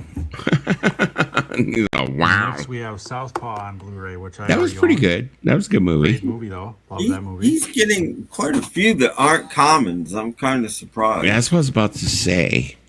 Sometimes I wonder, like, do they pad these sometimes? Like, they're like... Probably. The girl with... See, like that one. Oh, yeah, I've seen that one. Come on now. You're going to tell me you just got that in that, like, box? I've seen no, you could. That's probably been at my thrift store for half a year. You know, I mean, that to me, that's... I've seen the movie. I've read the book. Next, we have... Oh, okay. There you go. Bill Rider. Oh, classic Clint Eastwood. I don't. I went through a phase where I was watching everything Clint Eastwood. Well, I'm really enjoying it. That was one of the movies I watched. That's for sure. He's the king of spaghetti westerns, in my opinion. We only made Next 3. I know, but I still think he's good. That was a good movie too. So I really thought that was a good movie. That'll be a trade-in box. Yeah. Next, we got a Blu-ray here. Yeah, that's crap. Into the Woods. James Corden. James Corden is such a horrible actor. No, I just didn't like Into the Woods. Period. Well, Into the Woods is based off of a musical. Oh yeah. We'll go on the pile there. It was based off of a musical, which is way better than the movie. We got first duplicate here. We got Copland on Blu-ray. Oh, okay. You got the Blu-ray of it. Nice. Oh, but you got Harvey Keitel. Harvey Keitel. Fucking love Harvey Keitel. I mean, it's a great cast. Don't get me wrong. Great fucking Robert cast. De Niro. Definitely. Harvey Keitel. Sylvester. Next, Stallone. we have Steven Seagal triple pack. I fucking hate Steven Seagal. Yeah, you can throw that away. You can throw that. No. You can. That would still be on my table with my nickel sale too. That would be. No, you can keep that. Isn't Steven Seagal like MAGA? Another upgrade. We got the Punisher on Blu-ray. Oh, that's a good one. So I love this Punisher. But you know what the thing is with pulling up is there was a time when anything with John Travolta I'd be like, ooh, but now I'm kind of like, I know. I feel the same way. But in that movie, I really love Thomas Jade, Rebecca Romaine, and Ben Foster. A couple of years ago. That right there. And might actually be worth a few bucks because that's an original. Yeah, it's a classic. I don't. Or they started messing with it. Classic. Yeah, original Blade Snapcase. Runner. Yeah. But, to each their Well, own. they've made quite a few Another changes older to movie that here. film. American in Paris. Oh, okay. There you go. No, that doesn't seem like Blu-ray. it's a common. No, I don't have that on Blu-ray, but I own it, that so I'll movie. give it a shot. But I don't. I Not don't my have it on jam. Blu-ray. The soundtrack is Like I great said, to that's a Tin American in Talks Paris. Talkies kind of box here a little bit. Next we have Session It was a good 9. movie. David Caruso. Even though he had Josh David Lucas. Caruso. I cannot stand David It's a good Caruso. cast. But yeah, I mean, that was a So good it might movie. be a horror movie. I think I David love- Caruso was such a I fucking love horrible them. actor. Yeah, it looks like it's a horror I love them in movie. CSI Miami. Own that. That's so what I keep that. hated about him. Every time they'd be like, oh, I think you might say they like fell into the water, blah, blah, blah, blah. Yeah. Jupiter Ascending on. I hate that shit. Yeah. Wasn't very It's like, impressed with this movie. The visuals. the are sun awesome, set in but the the story's east, just not there. but he died in the Like west. Cloud Atlas, Yeah, take Jupiter Ascending and put it in that file because yeah, I that- hated that shit. 25 years ago or more. I mean, The the very first episode that aired of South Park was a David Caruso Ooh, show. James Cagney. Now we're talking James Cagney. Well, later years, James Cagney, but yeah, okay. But still, it's Oh, James man. Cagney. There's Cartman is climbing up this tall ladder and gonna dive into like a tank of water, and Next we Stanner, have one of them Paranormal yells, Activity, the Marked "Hey Ones." I Cartman, don't do own your any of these do movies. your impression of David I don't Caruso's know if you career." need to watch the other Yeah. or not. Comment down below. That one wasn't mean- too bad. That Paranormal Activity, that was pretty good. To watch. I It mean, was David different Caruso- the way they did it. So The other So I ones. know him for two I'll things: put that in the key file. NYPD Blue and I think NCIS or something. You have too many of those NCISs, but yeah. It's not NCIS, it's CSI. And, got And whatever American the shows Sniper are, I can't on, remember all their Blu-ray names. here. They all sound the same to me. They all have like the I same own symbol this one already. plots I or do not whatever. own the slip though, but it looks like there's some smudge of some kind on the slip. I might have to take the slip well, off. that and was keep it. that one wasn't too bad either. But I'll I put kind of it No. liked it, but Right I don't there. know if I would watch it again. But it was all right. Next, we got another older one. Long Oh, Good Friday. good with Bob good Hoskins stuff. and The Helen Long Mirren. Good Friday. Movie. Helen I'd Mirren love to doesn't have look that old on Yeah. Blu-ray. So That that might shows be the it's gotta best be thing old. I've seen so far. 1979. Wow. Well, I guess that'll be 79, in the key damn. file then. Yeah. That was a good year. I wasn't Early Bob Hoskins. I love that guy. hmm Vanishing on 7th Street. Never heard of Hayden it. Christensen, John Leguizamo, and Daniel Hayden Day-Lewis. Christensen, Lots I'd of probably toss it off to the decent side. cast I there. mean, Looks John like there's a horror Leguizamo, movie. yeah. That's all I need to know about that movie. John Never seen Leguizamo. that. That was probably a Dollar Tree film. Hey, John Yeah. Leguizamo is a great actor. It's just that if he's paired into a movie with great Yeah, that's actors, everything in the then box there, it- so- then it's I amazing. mean, he's good in Oh, there's certain one more, never things. mind. There I'll is give one him his more. props. Oh, one more. We've got 28 Oh, pieces. drum roll. Not bad. If I you're own spending this on $30 DVD, on so a this is an upgrade. box, not Boy, bad. the case is a So little damaged here, I guess. That sucks. I'd be like, okay, not Still it's an bad. upgrade though. If the disc is still in good condition, so I guess that'll go in the key pile as well. I mean, overall, that was, it was that pretty was a solid good- haul.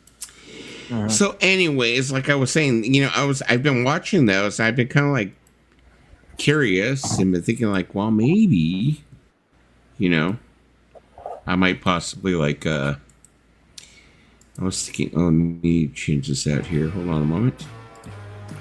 Oh, sorry. Oh, there you go. I was thinking maybe I might possibly like pick up a couple of those or something. So Hey, can I'll be right can I back. show Hold on. can I show something? Oh, Dusty's gone. Oh, I'm sorry. I'll be right back, and then you can show it. I'll be right back. Okay. Nick said he watched Falling Down with his dad the other day. The Michael Douglas movie. Yeah, that movie is That's a great one. that's a good movie. The whole hamburger scene. It's Oh, good, yeah. but it's too over the top. I mean, it should be more believable than it is. Yeah, but I mean, I still find myself revisiting that movie every once in a while. Yeah.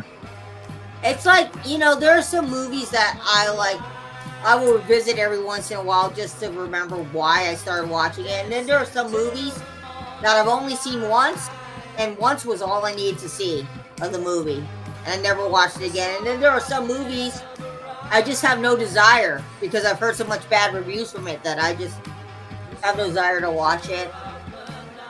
Yeah.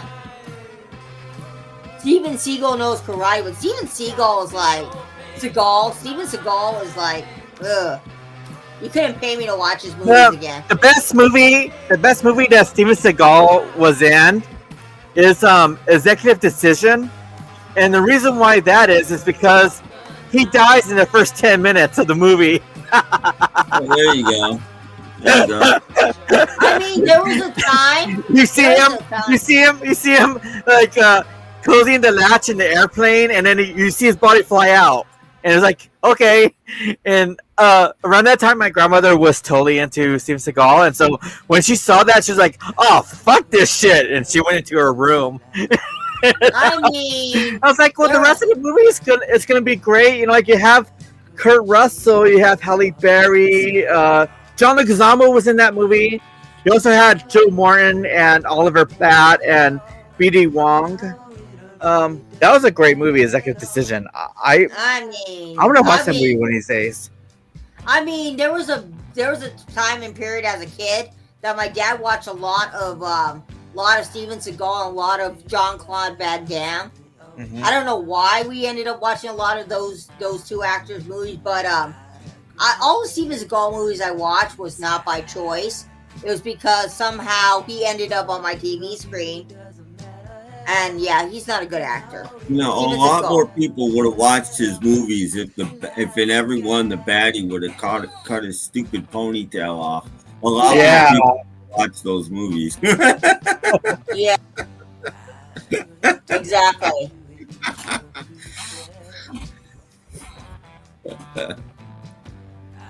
And sometimes you watch this movie hoping that the bad guy does win. It's like watching on Deadly Ground. It's like I really wish that Michael Caine did kill Steven Seagal. It's like I'd rather watch Michael Caine win over Steven Seagal than Steven Seagal winning over him. Yeah. One of these other movies that he was in, I think it had William Forsythe in it, and you wish William Forsythe would have won in that movie. So I'm a very big William Forsythe fan. That's why I love Dick Tracy, because William Forsythe plays Flat Top in that one. I saw Dick Tracy as a kid. Dick Tracy came out when I think, when I was like in middle school. I didn't like it. I saw it. I mean, it was okay. It was okay. I watched it because I think everybody at the time had watched it. I got what they tried to do. They tried to make it look like a comic book with the colors and everything, but I just didn't. I mean, wasn't Dick Tracy originally a comic? Yeah, it was a comic, and that's what they went for. They had like one shade of every color. Like if it was yellow, it was this color. Everything was that color yellow. If it was red, everything. I mean, it looked like a comic book, which is cool. And but just they should have spent more time on the script and less time on that. But that's the case in most bad movies or movies aren't great. Is they need to spend more time on the script. But I think overall that movie is like all the actors that was in that movie were amazing. It's like you had Al Pacino, Dustin Hoffman, Paul Sorvino, R.J. Armstrong. A lot of them were wasted. A lot of them had so much makeup on you couldn't even tell who it was. I mean, I liked Al Pacino. You could have had anybody in the role, and it would have been exactly the same. That was my other problem with it. I mean, it wasn't inherently a bad movie. I mean, you had a lot of the who's who in the movie, but I think, if you think about it, a lot of the who's who was... Loved it. That's all. It wasn't awful, but it wasn't great either. I mean, it wasn't the best movie, but the people who are the who's who in that movie have done better movies than Dick Tracy. Mm-hmm. Oh, Dusty's back. Welcome back. So my uncle found this at an op shop, not far from here, and I want to see if Tim has this. I'm pretty sure he does.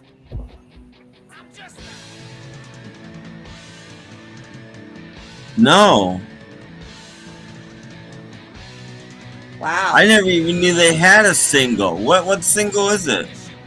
It's for Zuckerman's famous pig, Charlotte's Web.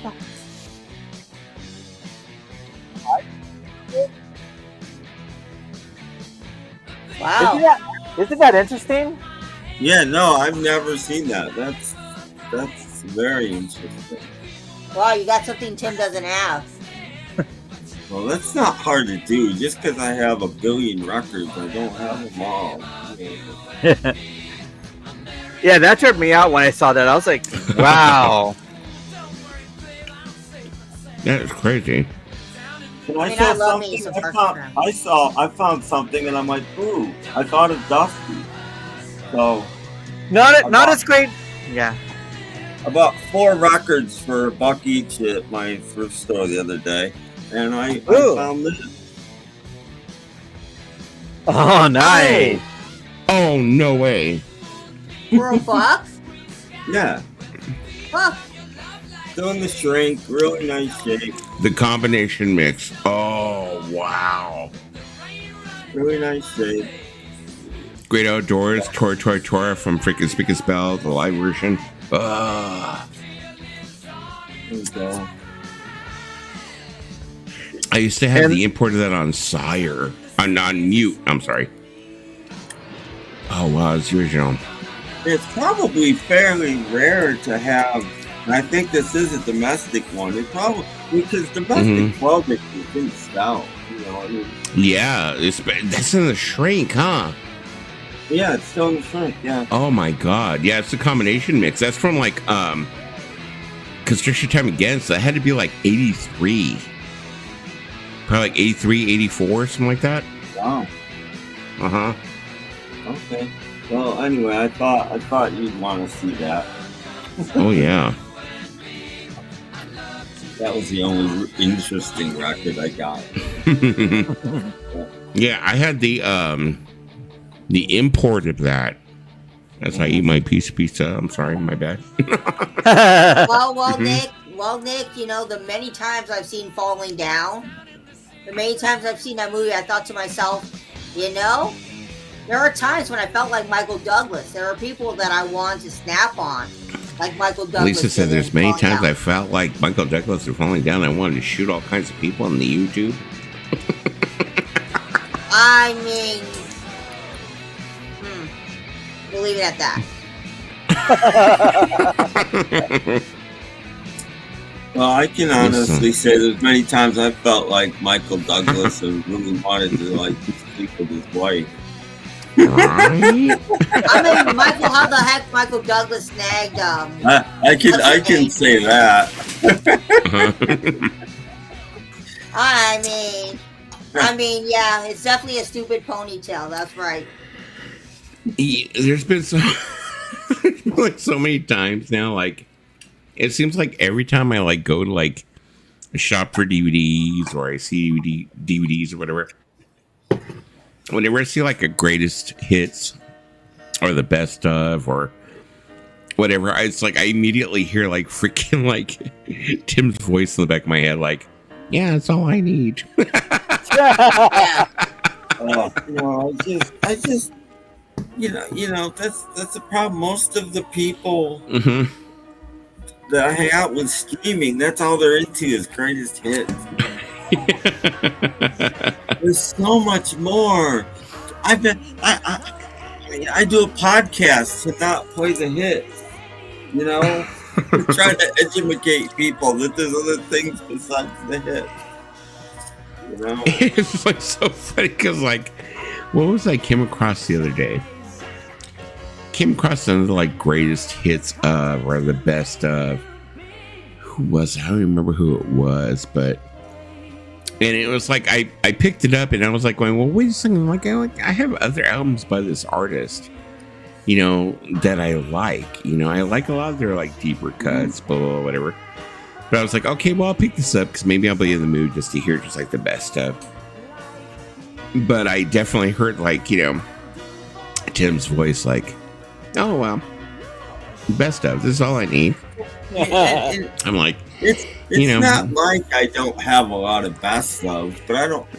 It's either people that I collect everything. I'm not a completist on anybody, but if it's $1, I'll buy it. If like Billy Joel or something, Yeah. But the artists that I do have greatest hits by are artists that I don't really care about. Like I'll have Huey Lewis's greatest hits, for example. Yeah. I don't, but that's one I would have because I don't.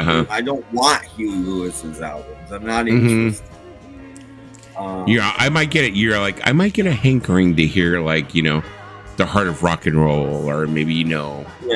I want a new drug. I might get a hankering for it, but certain artists' deep tracks I don't think are that deep. So yeah, I might get a hankering to hear it, but I don't think I'm going to be like, today is Tuesday. I'm sitting at home and I feel like having a deep introspective into Huey Lewis and the news. I don't think it's going to happen. The other day I picked up my thrift store. They would charge you 49 cents a CD. I don't know why. You get in line and you have no idea what they're going to charge you. But I'd have bought a lot more CDs if I know I thought they were $1.99. If I know they're only 49 cents, I found a 4 CD Johnny Mathis box set for 49 cents. Oh my god! I had like I said, going down the rabbit hole of these people that are buying these like box sets of DVDs and shit. They sell CDs too, where you can buy 100 CDs for $30. And I was kind of like going, okay. And like I said, I had always told myself, I said, okay, well, if I get out of 100 CDs, if I get 5, 10, 15, 20, 25, 30, if I get 6 or 7 CDs that I'm seriously going to put in my collection and use, it's worth it. You know what I mean? I'm like, for me, that would be worth it out of 100.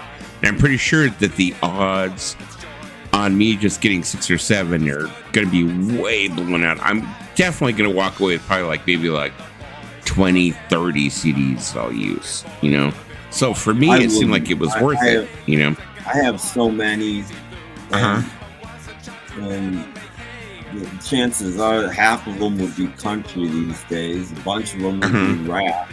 I doubt I would even 10 that I would be interested in. But I was watching this one video where he was going through them, and it's like, I was watching some of the CDs he was pulling out, and it's like, I had to ask myself, do I really just have garbage taste in music? That I would be he pulled out a CD, was the best of Shalimar, and I was like, ooh, I would use that. I was like, I would listen to that. And he put out the best of Cameo. I was like, oh, okay, I would use that. I was like, and then after a while, I was sitting there going, wow, I must just really have shit taste in music. No, I've been hanging out with Lisa too long. Well, I have an eclectic taste in music, but it's just an older eclectic taste in music, I think. Yeah. Because I like a lot of stuff, but if it's past the 80s, not unless it's really obscure or garagey or power poppy. Yeah, because like I said, I was watching, and he's like, here's a, and, he's pulling out here's a Jamiroquai. I was like, oh, I'd like to have that. And he was pulling all the CDs out. I was like, oh, I'd like to have that. And it seemed like there was a lot more CDs that he's pulling out. I was going, oh, that'd be okay. That'd be good for me. I'd be happy with that. I'd stick that in my rack, and stuff. But you can't go wrong with Jamiroquai. Exactly. And he pulled out there was one. I mean, there was a lot of sealed CDs. There was one that was 25 golden hits of the Monkees or some shit. And I'm sitting there. That's what I'm saying. It's that's where you start to delve into that dark area that Tim talks about, where you're oh, 25 hits of the Monkees. Oh, that'd probably be all I really need. I'm I think 25 hits by the Monkees, golden hits, I could probably I think I'd probably live the rest of my life with just having that. But of course, Lisa would be like, no, you need to have headquarters, and you need to have more of, and you need to have. No, you don't need to have. You don't need to have every Monkees album. Some of them weren't that good.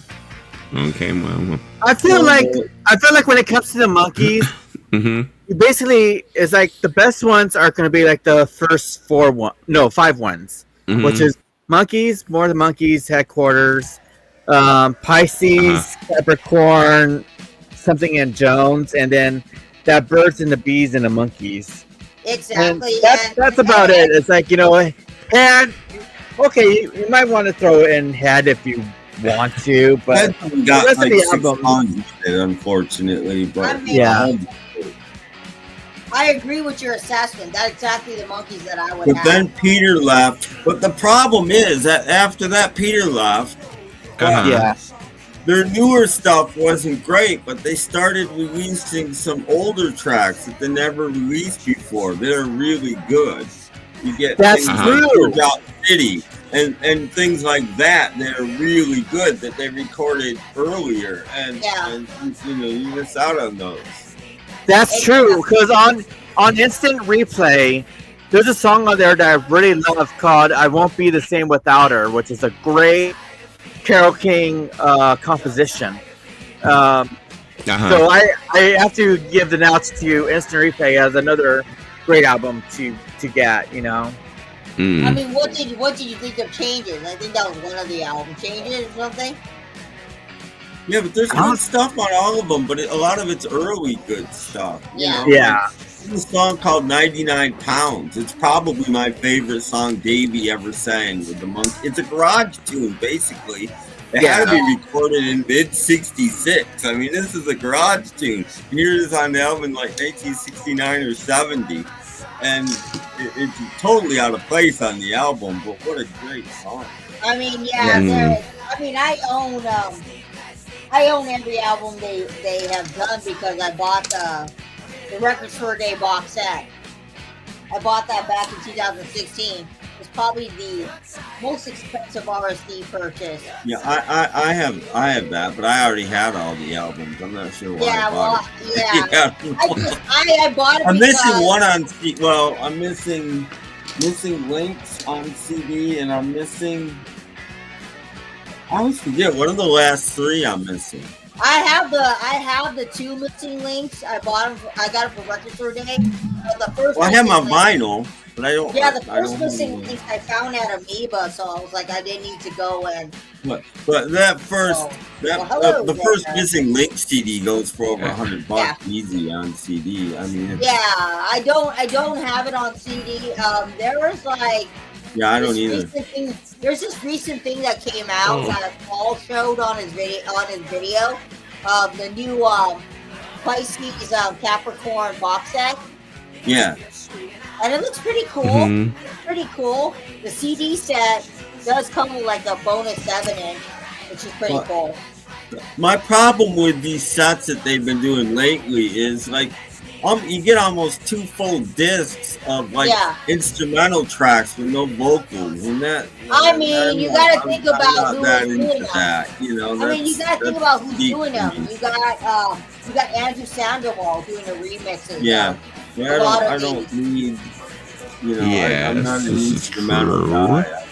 I mean, he did do that really good book for Mickey Dolenz, which I have never gotten, but he did. And he also did another Monkees book too. And who just showed that book? Somebody. And he also did the tour. He did the tour program for when I went to see him in 2016. Andrew Sandoval. Oh shit! Did Tim freeze up on us? Oh, there he is. Okay. Paul? Paul showed it. I believe Paul bought the book. Well, not our Paul. Fit to be tie-dyed may have gotten it. Somebody did it. I can't remember who. It's thick. It weighs like 20 pounds, and it's like this thick. It's enormous. Elisa, we can hear you talking on your phone. Oh, Dad, I'll put it down. Okay, I'll talk to you. It is closed. It is closed. I'll talk to you later. Uh-oh. Bye. Dad's like, oh, Lisa, you're being so wow. Stop talking all sexy to all those people online like you do. I'm tired of it. You're talking about how you want everybody's penises. I'm tired of it. Oh my God, you do a good Richard impression. That's not a well. No, I could never beat Beans. Oh my God! But it was like, oh, my name is Richard, and I'm here back for another video. I could never beat him, so there you go. Never. I don't know. I have to say that box set that came out for Headquarters, the one that Robert P sent me, I love that set. I loved everything that came with it. So if anybody wants to get like a really great set, get that one. Even though I did ask Andrew Sandoval, like, is there a way that you could reissue the Headquarters sessions on CD? I think he said he was trying to work on it, but we haven't seen anything from it yet. I mean, I have the vinyl of it, the Headquarters session. To be perfectly honest, Nick, I am like so turned off about RST. I think the only thing I really do with RST right now is I've still been keeping in the game because I want to collect all of those Cure picture discs, but I think that's about all. I haven't really been into anything else, that's been going out on RSD. So. I think the main problem with RSD is a lot of the records are kind of overpriced. And it's like that too. And it's just, I don't want to wait in line for like you don't have, you go later in the day and you can I could, but what if there's like something I want that's very specific that I can't go later in the day because I have to wait in line. But the thing is, Lisa, I think it's starting to die down. It is a lot. It's not like it used to be where it's like you had to be at there like 4 or 5 a.m. I mean, before. There was only one. There's a couple things, but I've already forgotten what they are. I might go, I might not. I don't know. I mean, it's not the same anymore. Like where it used to be, like you had to be there like 4 or 5 a.m. to grab these like certain. I never did. I would go to the next day sometimes in the old days. But again, I loved the 45s. Record store day used to be all about 45s, and man, I would walk out of there with like 20 45s. No, I happy as a clam, and and I miss that. I mean, I did it one Link time. Ray reissues and all of this like cool stuff. Miss that. I mean, it is kind of overhyped. One time I lined up early in the morning for record store day because I wanted to see what the hype was, right? Because usually I'll go in at like 11 or 12 p.m. And to tell you the honest truth, lining up so early in the morning is great for a lot of people, but I decided I'd never do that again. It was just not for me. You know what the thing is, James? I kind of agree with you about the new vinyl releases. I think they keep on trying to push all these variants and everything else. They're gradually going to kill it. What I think they should do, just an opinion, I am nobody. What I would do if I was the record company, in order to fleece you motherfuckers, as a baby, I would release the black vinyl copy. That's it. Then I would wait till all of you bought the black vinyl copy, and then in a few months, maybe 4, 5, 6 months, I'd say, we're going to sell this special edition variant, copy of it. So if you want, you can get it in this color, blah, blah, blah, blah, blah, blah. It's going to be available. I can guarantee you, if it wasn't available at the time that the album came out, there's a lot of people would be like later on going, I wouldn't mind having that. And they'll go ahead and buy it, That's how much, Paul McCartney got a lot of people to buy all the Egypt Station stuff because he didn't release it all on release day. He released it, and a couple months later, oh look, here's a 3-record set of Egypt Station you can buy, and then a couple months later, oh look, here's a trunk you can buy. You know, I mean, I mean, if I was a music artist, what I would do? A lot of people were very angry. If I was a music artist, you know what I would do, Tim? I would go ahead and record the album, release it as is. I would record maybe 4, 5, 6 extra tracks. And then I would go ahead and say, Walmart's going to get these 2 tracks on a fucking shit green, whatever variant. Target's going to get these 2 tracks on a blue blah blah blah blah blah blah variant. That will never happen. I'll tell you why. But go ahead.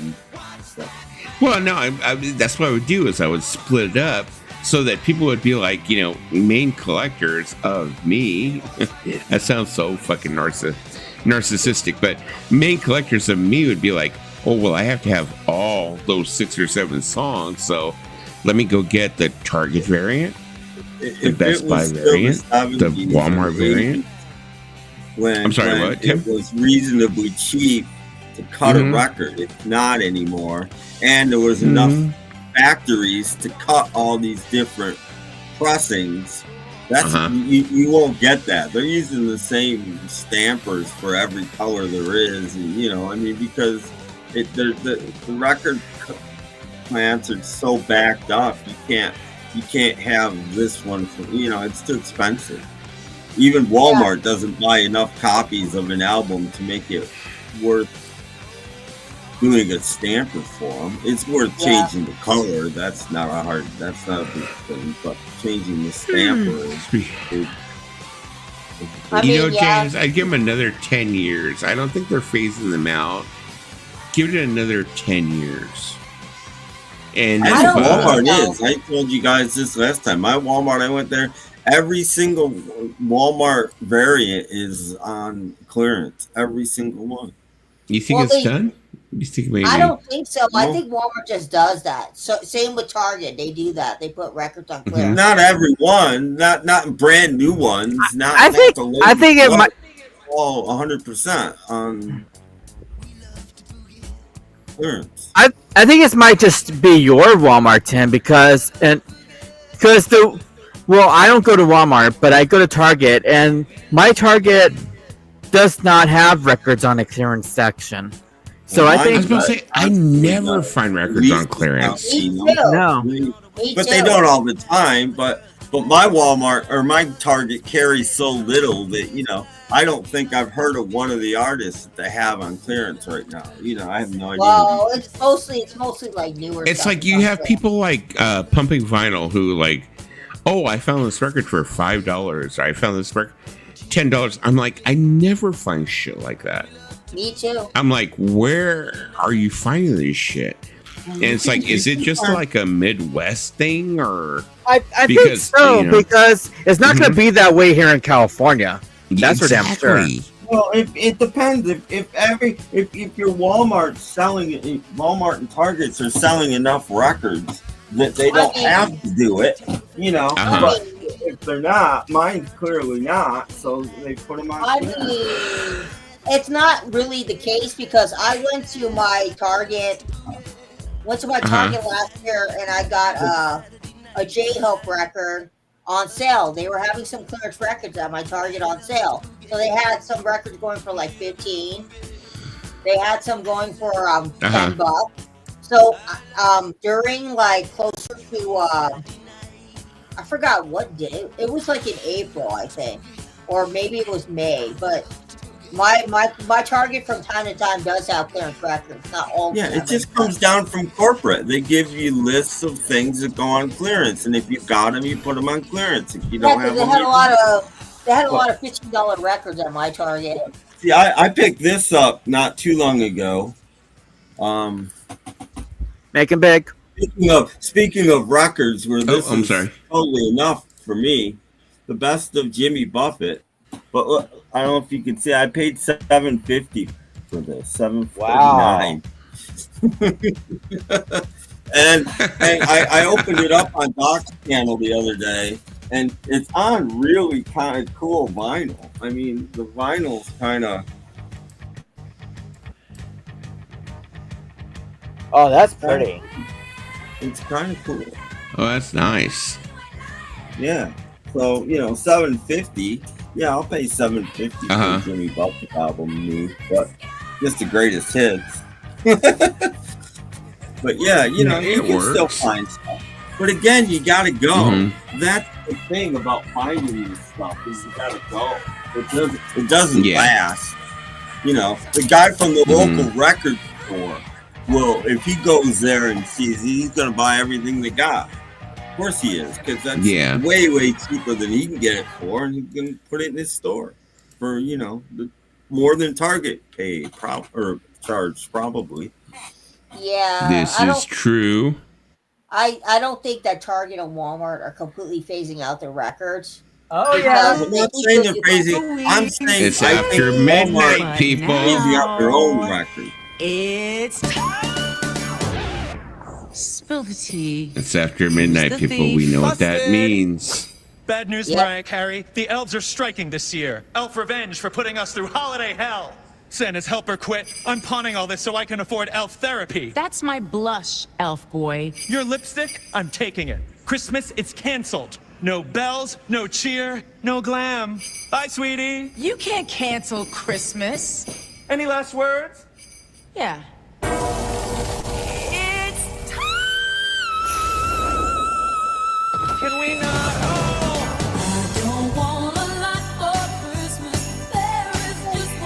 Excuse me. Oh, I'm a snow. Billy Eichner. Great.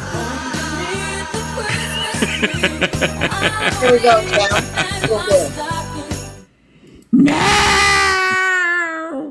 Save me! It's November 1st, bitches. It's November 1st. I'll be very generous. The day after Thanksgiving, you can start playing Christmas music. But that's as generous as I. Well, why do I have to go pick my birth one to have her unfrozen? No!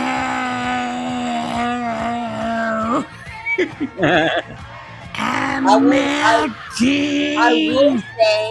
will say one of the perks of having a birthday in November, I got double gifts. Oh. You got what? I got double gifts. I got gifts for my birthday and then Christmas, and next month I got gifts. Really? That's one of the perks of having a birthday in November. Double gifts. Lisa, did you get anything for your boobs? For my boobs? Uh-huh. No.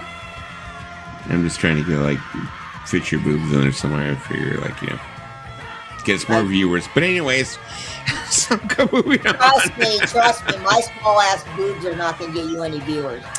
I don't know, Lisa. It's so funny. It is like a weird phenomenon that Lisa, I don't know, something about your boobs, your butt, whatever it may be. I don't know what it is. My you freaking attract views. I don't know what it is. Okay, my boobs you will not sick get you views. Fuckers out you. I don't know out there. I don't know.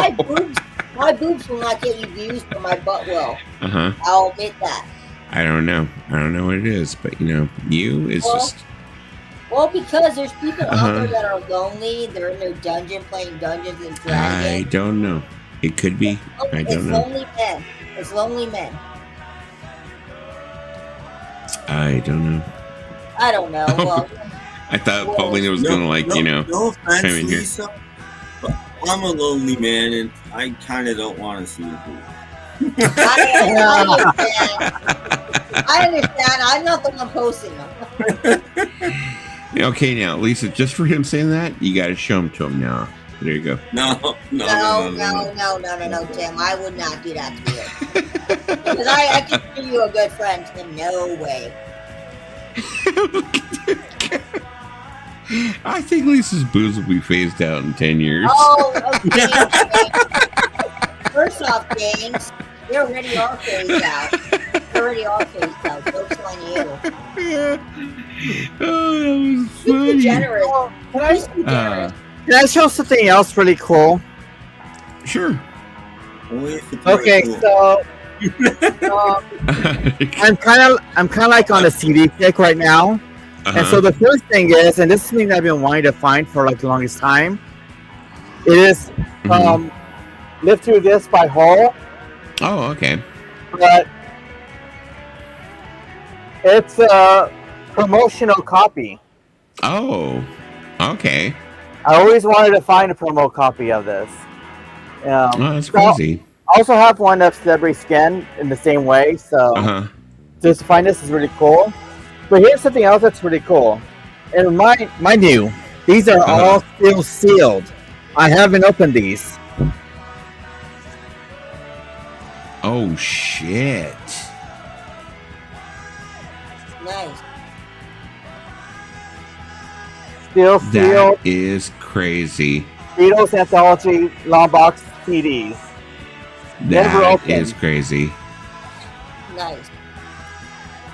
And I got them for all these came out to $60. Wow. Okay. That is like insane. Oh yeah. Yeah. I was definitely thinking about buying the box set. And well, you know, they're saying that they're going to sell the fourth part of the anthology like separate now, but I was like, I don't need that. I need all four of them. So it's like, just go ahead and let me have the whole box set of all four of them. So there you go. But yeah, I've been definitely thinking about picking that up. So I'm not overly impressed with the latest outtake they released. It's okay. It's just I think they're running out of magic stuff, you know. Maybe that's why it's taken Rubber Soul so long to come out, because maybe they don't have that many great bonus tracks, you know. No, maybe I agree with you, James. Great James, I agree with you. it's true what you're saying. I think it's true what you're saying, Tim. Maybe there isn't a whole lot of like material that would make you like ooh and ah. Yeah, the latest one, if you haven't heard it, is I think it's like take 3 of I've Just Seen a Face. Yeah. Another here, take 1, you know, because take 3, it's like they're almost there, they're just not quite there yet, and that's like, okay, well, you know. I think that's the kind of thing like they're running into is like, because the thing was when they were recording like the Help album and the Rubber Soul album, they had to make them kind of quick that way they could go back on the road. So they didn't have that much time in the studio to make like a lot of takes on like a certain song. So like a lot of the songs were basically kind of just rehearsed. Anyway, so. But a lot of times, take 1 sounds way different from the end. So I'd rather take 1 if they made it all the way through the song. Like on Anthology, I thought one of the coolest things ever was they give you take 1 and then like take 3 of No Reply, and they're so different.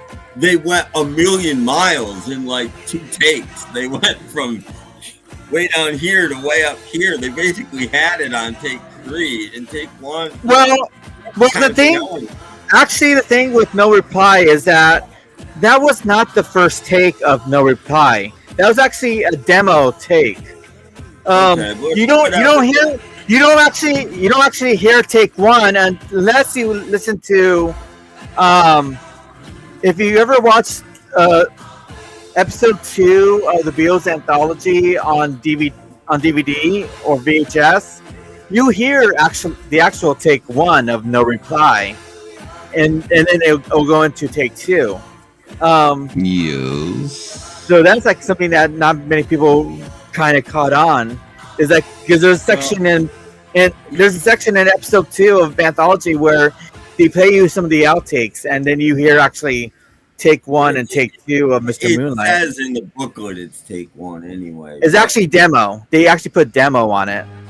But anyway, that's the kind of thing I want to hear. I don't want to hear Almost Got It, and I don't want to hear instrumentals before they put the vocal. That doesn't ever do it for me either, you know. The other day I got bored, and I've always wanted one, so I took the outtake of With a Little Help from My Friends from Sgt. Pepper with no vocal on it, and I found just a vocal part, and I mixed those together. So now I have a complete version of, with a little help from my friends, the instrumentation slightly different, basically the same. I think without Sergeant Pepper, it starts out and it's its own song, and I've always wanted that. I think that's where I differ from you. I love hearing the instrumental part, and the reason why that is because as a musician, I like hearing the instrument without the vocals. That way, when I listen to it, I could be like, "Oh, wait a minute! I didn't realize that they played that note in it. It was being obscured by the vocals." But now I can hear that note when you hear the instrumental parts, and it's like a way that you could really tear things apart. That's why my favorite thing that I loved about the Pet Sound Sessions box is you get those the tracking session parts of the thing where you first hear Brian working with the Wrecking Crew on the songs, and then you hear the songs as an instrumental, and you're like, what did I do the night I got that? I took it to my mixer and I put the vocals over the tracks, and I made new versions of every song. I made that album Christmas Eve or Christmas night, the night I got that. Because see, you're a musician, and I consider myself more of a broadcaster. So I want a complete version of a song I can play on the radio. Is what I want. Yeah. Ookie dookie. But yeah, I just love it. I just love instrumentals. That's why I love the idea that I could now demix music, and I could just like listen to a song but just without that vocal, and be like, okay, that's what I'm hearing. And what I love now too is like I can even solo out an instrument and be all like, oh, so that's what the bass player is playing on that part. I thought that they were playing, and it sounded like they're playing like an F sharp on this note, but when they're actually playing a B flat or something like that, it's really so really cool to listen to instrumental parts. It gives you like a new perspective of a song without the vocal. I love instrumental stuff. I'm a piano player, so I play a lot of classical music back in the day. A lot of Bach, Vivaldi, Schubert. So yeah, instrumentals are my wheelhouse. When you play piano, a lot of the songs you learn are classical music, which is I just made the other day. I got inspired by Andrew B. I don't know if anybody knows who Andrew B. is. He's a Beatle guy in England, and he did a video on the Lost McCartney album, which is this. It's the McCartney 2 album. Is a 2-record set, and I've never made it. I have this bootleg, which turns out to be the acetate. Anybody that has this bootleg, this is the album. They took it from the acetate, but I changed the order because he starts out with 3 instrumentals. But one of the things he did on that is Summer Days song is an instrumental. There's no vocal. And to me, the vocal makes that song. But I used it anyway. I did it right. Where'd you go, Lisa? I see you disappeared. Yeah. I'm just but what I didn't know about that, Paulina, is this is the acetates. That's where this comes from. Yeah. So this is the album. So to put it on one CD, what you have to do is because it doesn't fit, you have to use the DJ version of Waterfalls, and you have to use the single version of Check My Machine. If you do that, it will fit on an 80-minute CD. Just like 10 seconds or less left over. I always wish that they could have put that out instead of the version that we got in McCartney 2, because there's some of the stuff that was not issued that I really liked. Like I like Mr. H. Adam. I like all you horse riders. I love funky stuff. I like things that they're like really funny and comical and stuff like that, and that's what I like about this album would have flopped because again he starts it off with 3 instrumentals. That's Yeah. I don't know what he was thinking. The first 14 minutes of the album, maybe even 15 minutes of the album is instrumental. Well, the thing was, it was never meant to be an actual album. Yeah, it was one of those things where Paul borrowed some equipment from EMI Studios, took it to his recording studio in Scotland, and he just wanted to go and just make demos and just ideas of stuff that he just wanted to do for his pleasure. Yeah, I know. And then he played it. He did mix it into this album as a 2-record set. He did do this eventually, and it's fine. It could have been a 2-record set, but he needed to be the opening track. He needed to, put good stuff first. Yeah, stuff that people wanted to hear. I'm not saying the rest of it isn't good, but stuff that you could play on the radio and. Yeah, Synchrony would have turned the record off before he even got to a vocal. Yeah, sequencing is everything. If you don't have like a perfect sequence, then an album would just sound like shit. It'll sound off. And he does get out there a little too much. I mean, come on, Secret Friends over 10 minutes long. It's it's a little indulgent. Maybe a little bit, and the other thing I did, and this kept me off because I ran out of room, and I thought I might anyway. But I fixed Check My Machine because the long version of Check My Machine doesn't have that Hi Terry, Morning George, or whatever. That part's not on it. And mixed it back in, so I made an even longer version of Check My Machine, and then I couldn't use it on my CD. And I'm like, and that's actually the first song recorded during those sessions because he was basically checking his machine. Yeah, because he didn't wire it up properly. They just wired it straight into the instrument, straight into it, and so he was checking to see if it would work. Yeah. So, he's like, check my machine. Check my machine. Anyway, if anybody ever wants to put that on the CD, the way to do it is you got his DJ version of Waterfalls and the single version of Check My Machine, and it just fits. Yeah. All right, you guys. Well, I've already been here for about 3 hours.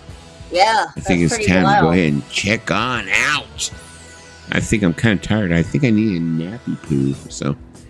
So anyways, it was great being here. Thank you for being here, Tim. Thank you for being here, Paulina and Lisa. Whatever. Yeah. But anyways,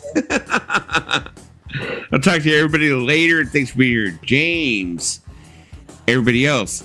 I'm probably gonna jump off of here. I'm gonna go see what's going on with Dave Hop Frog. He's on right now. Oh, wow. I might go over there and jump over there for a few minutes before I go to bed. Everybody go to Hop Frog. Let's go ahead and see what's going on with Dave Hop Frog. He's on right now, so go visit Hop Frog, guys. Let's go check him out for a minute. Maybe he'll let some of us up. I don't know. Maybe he just don't love us anymore. I don't know. I think I don't know how it works anymore. He sent me a funny meme the other week, so I think he's still talking to me. He's gonna be like, I hate you guys now. I don't know. All right, then. Well, I'll talk to everybody later. I don't know when the next time we'll stream, but I'm sure it'll probably be soon. Like I said, the thing I've been having problem with my teeth, so don't worry about it's an ongoing process. I've been coming on here when I feel okay, when I feel good. So So I may be back soon. I may pop up in your dreams, your nightmares. Who knows? Your TV show. But I will be around. Yeah, you will. Yeah. Who knows? I'll be around. When you're having a wet dream, you'll see my face. No, I'm just kidding. Hey. All right.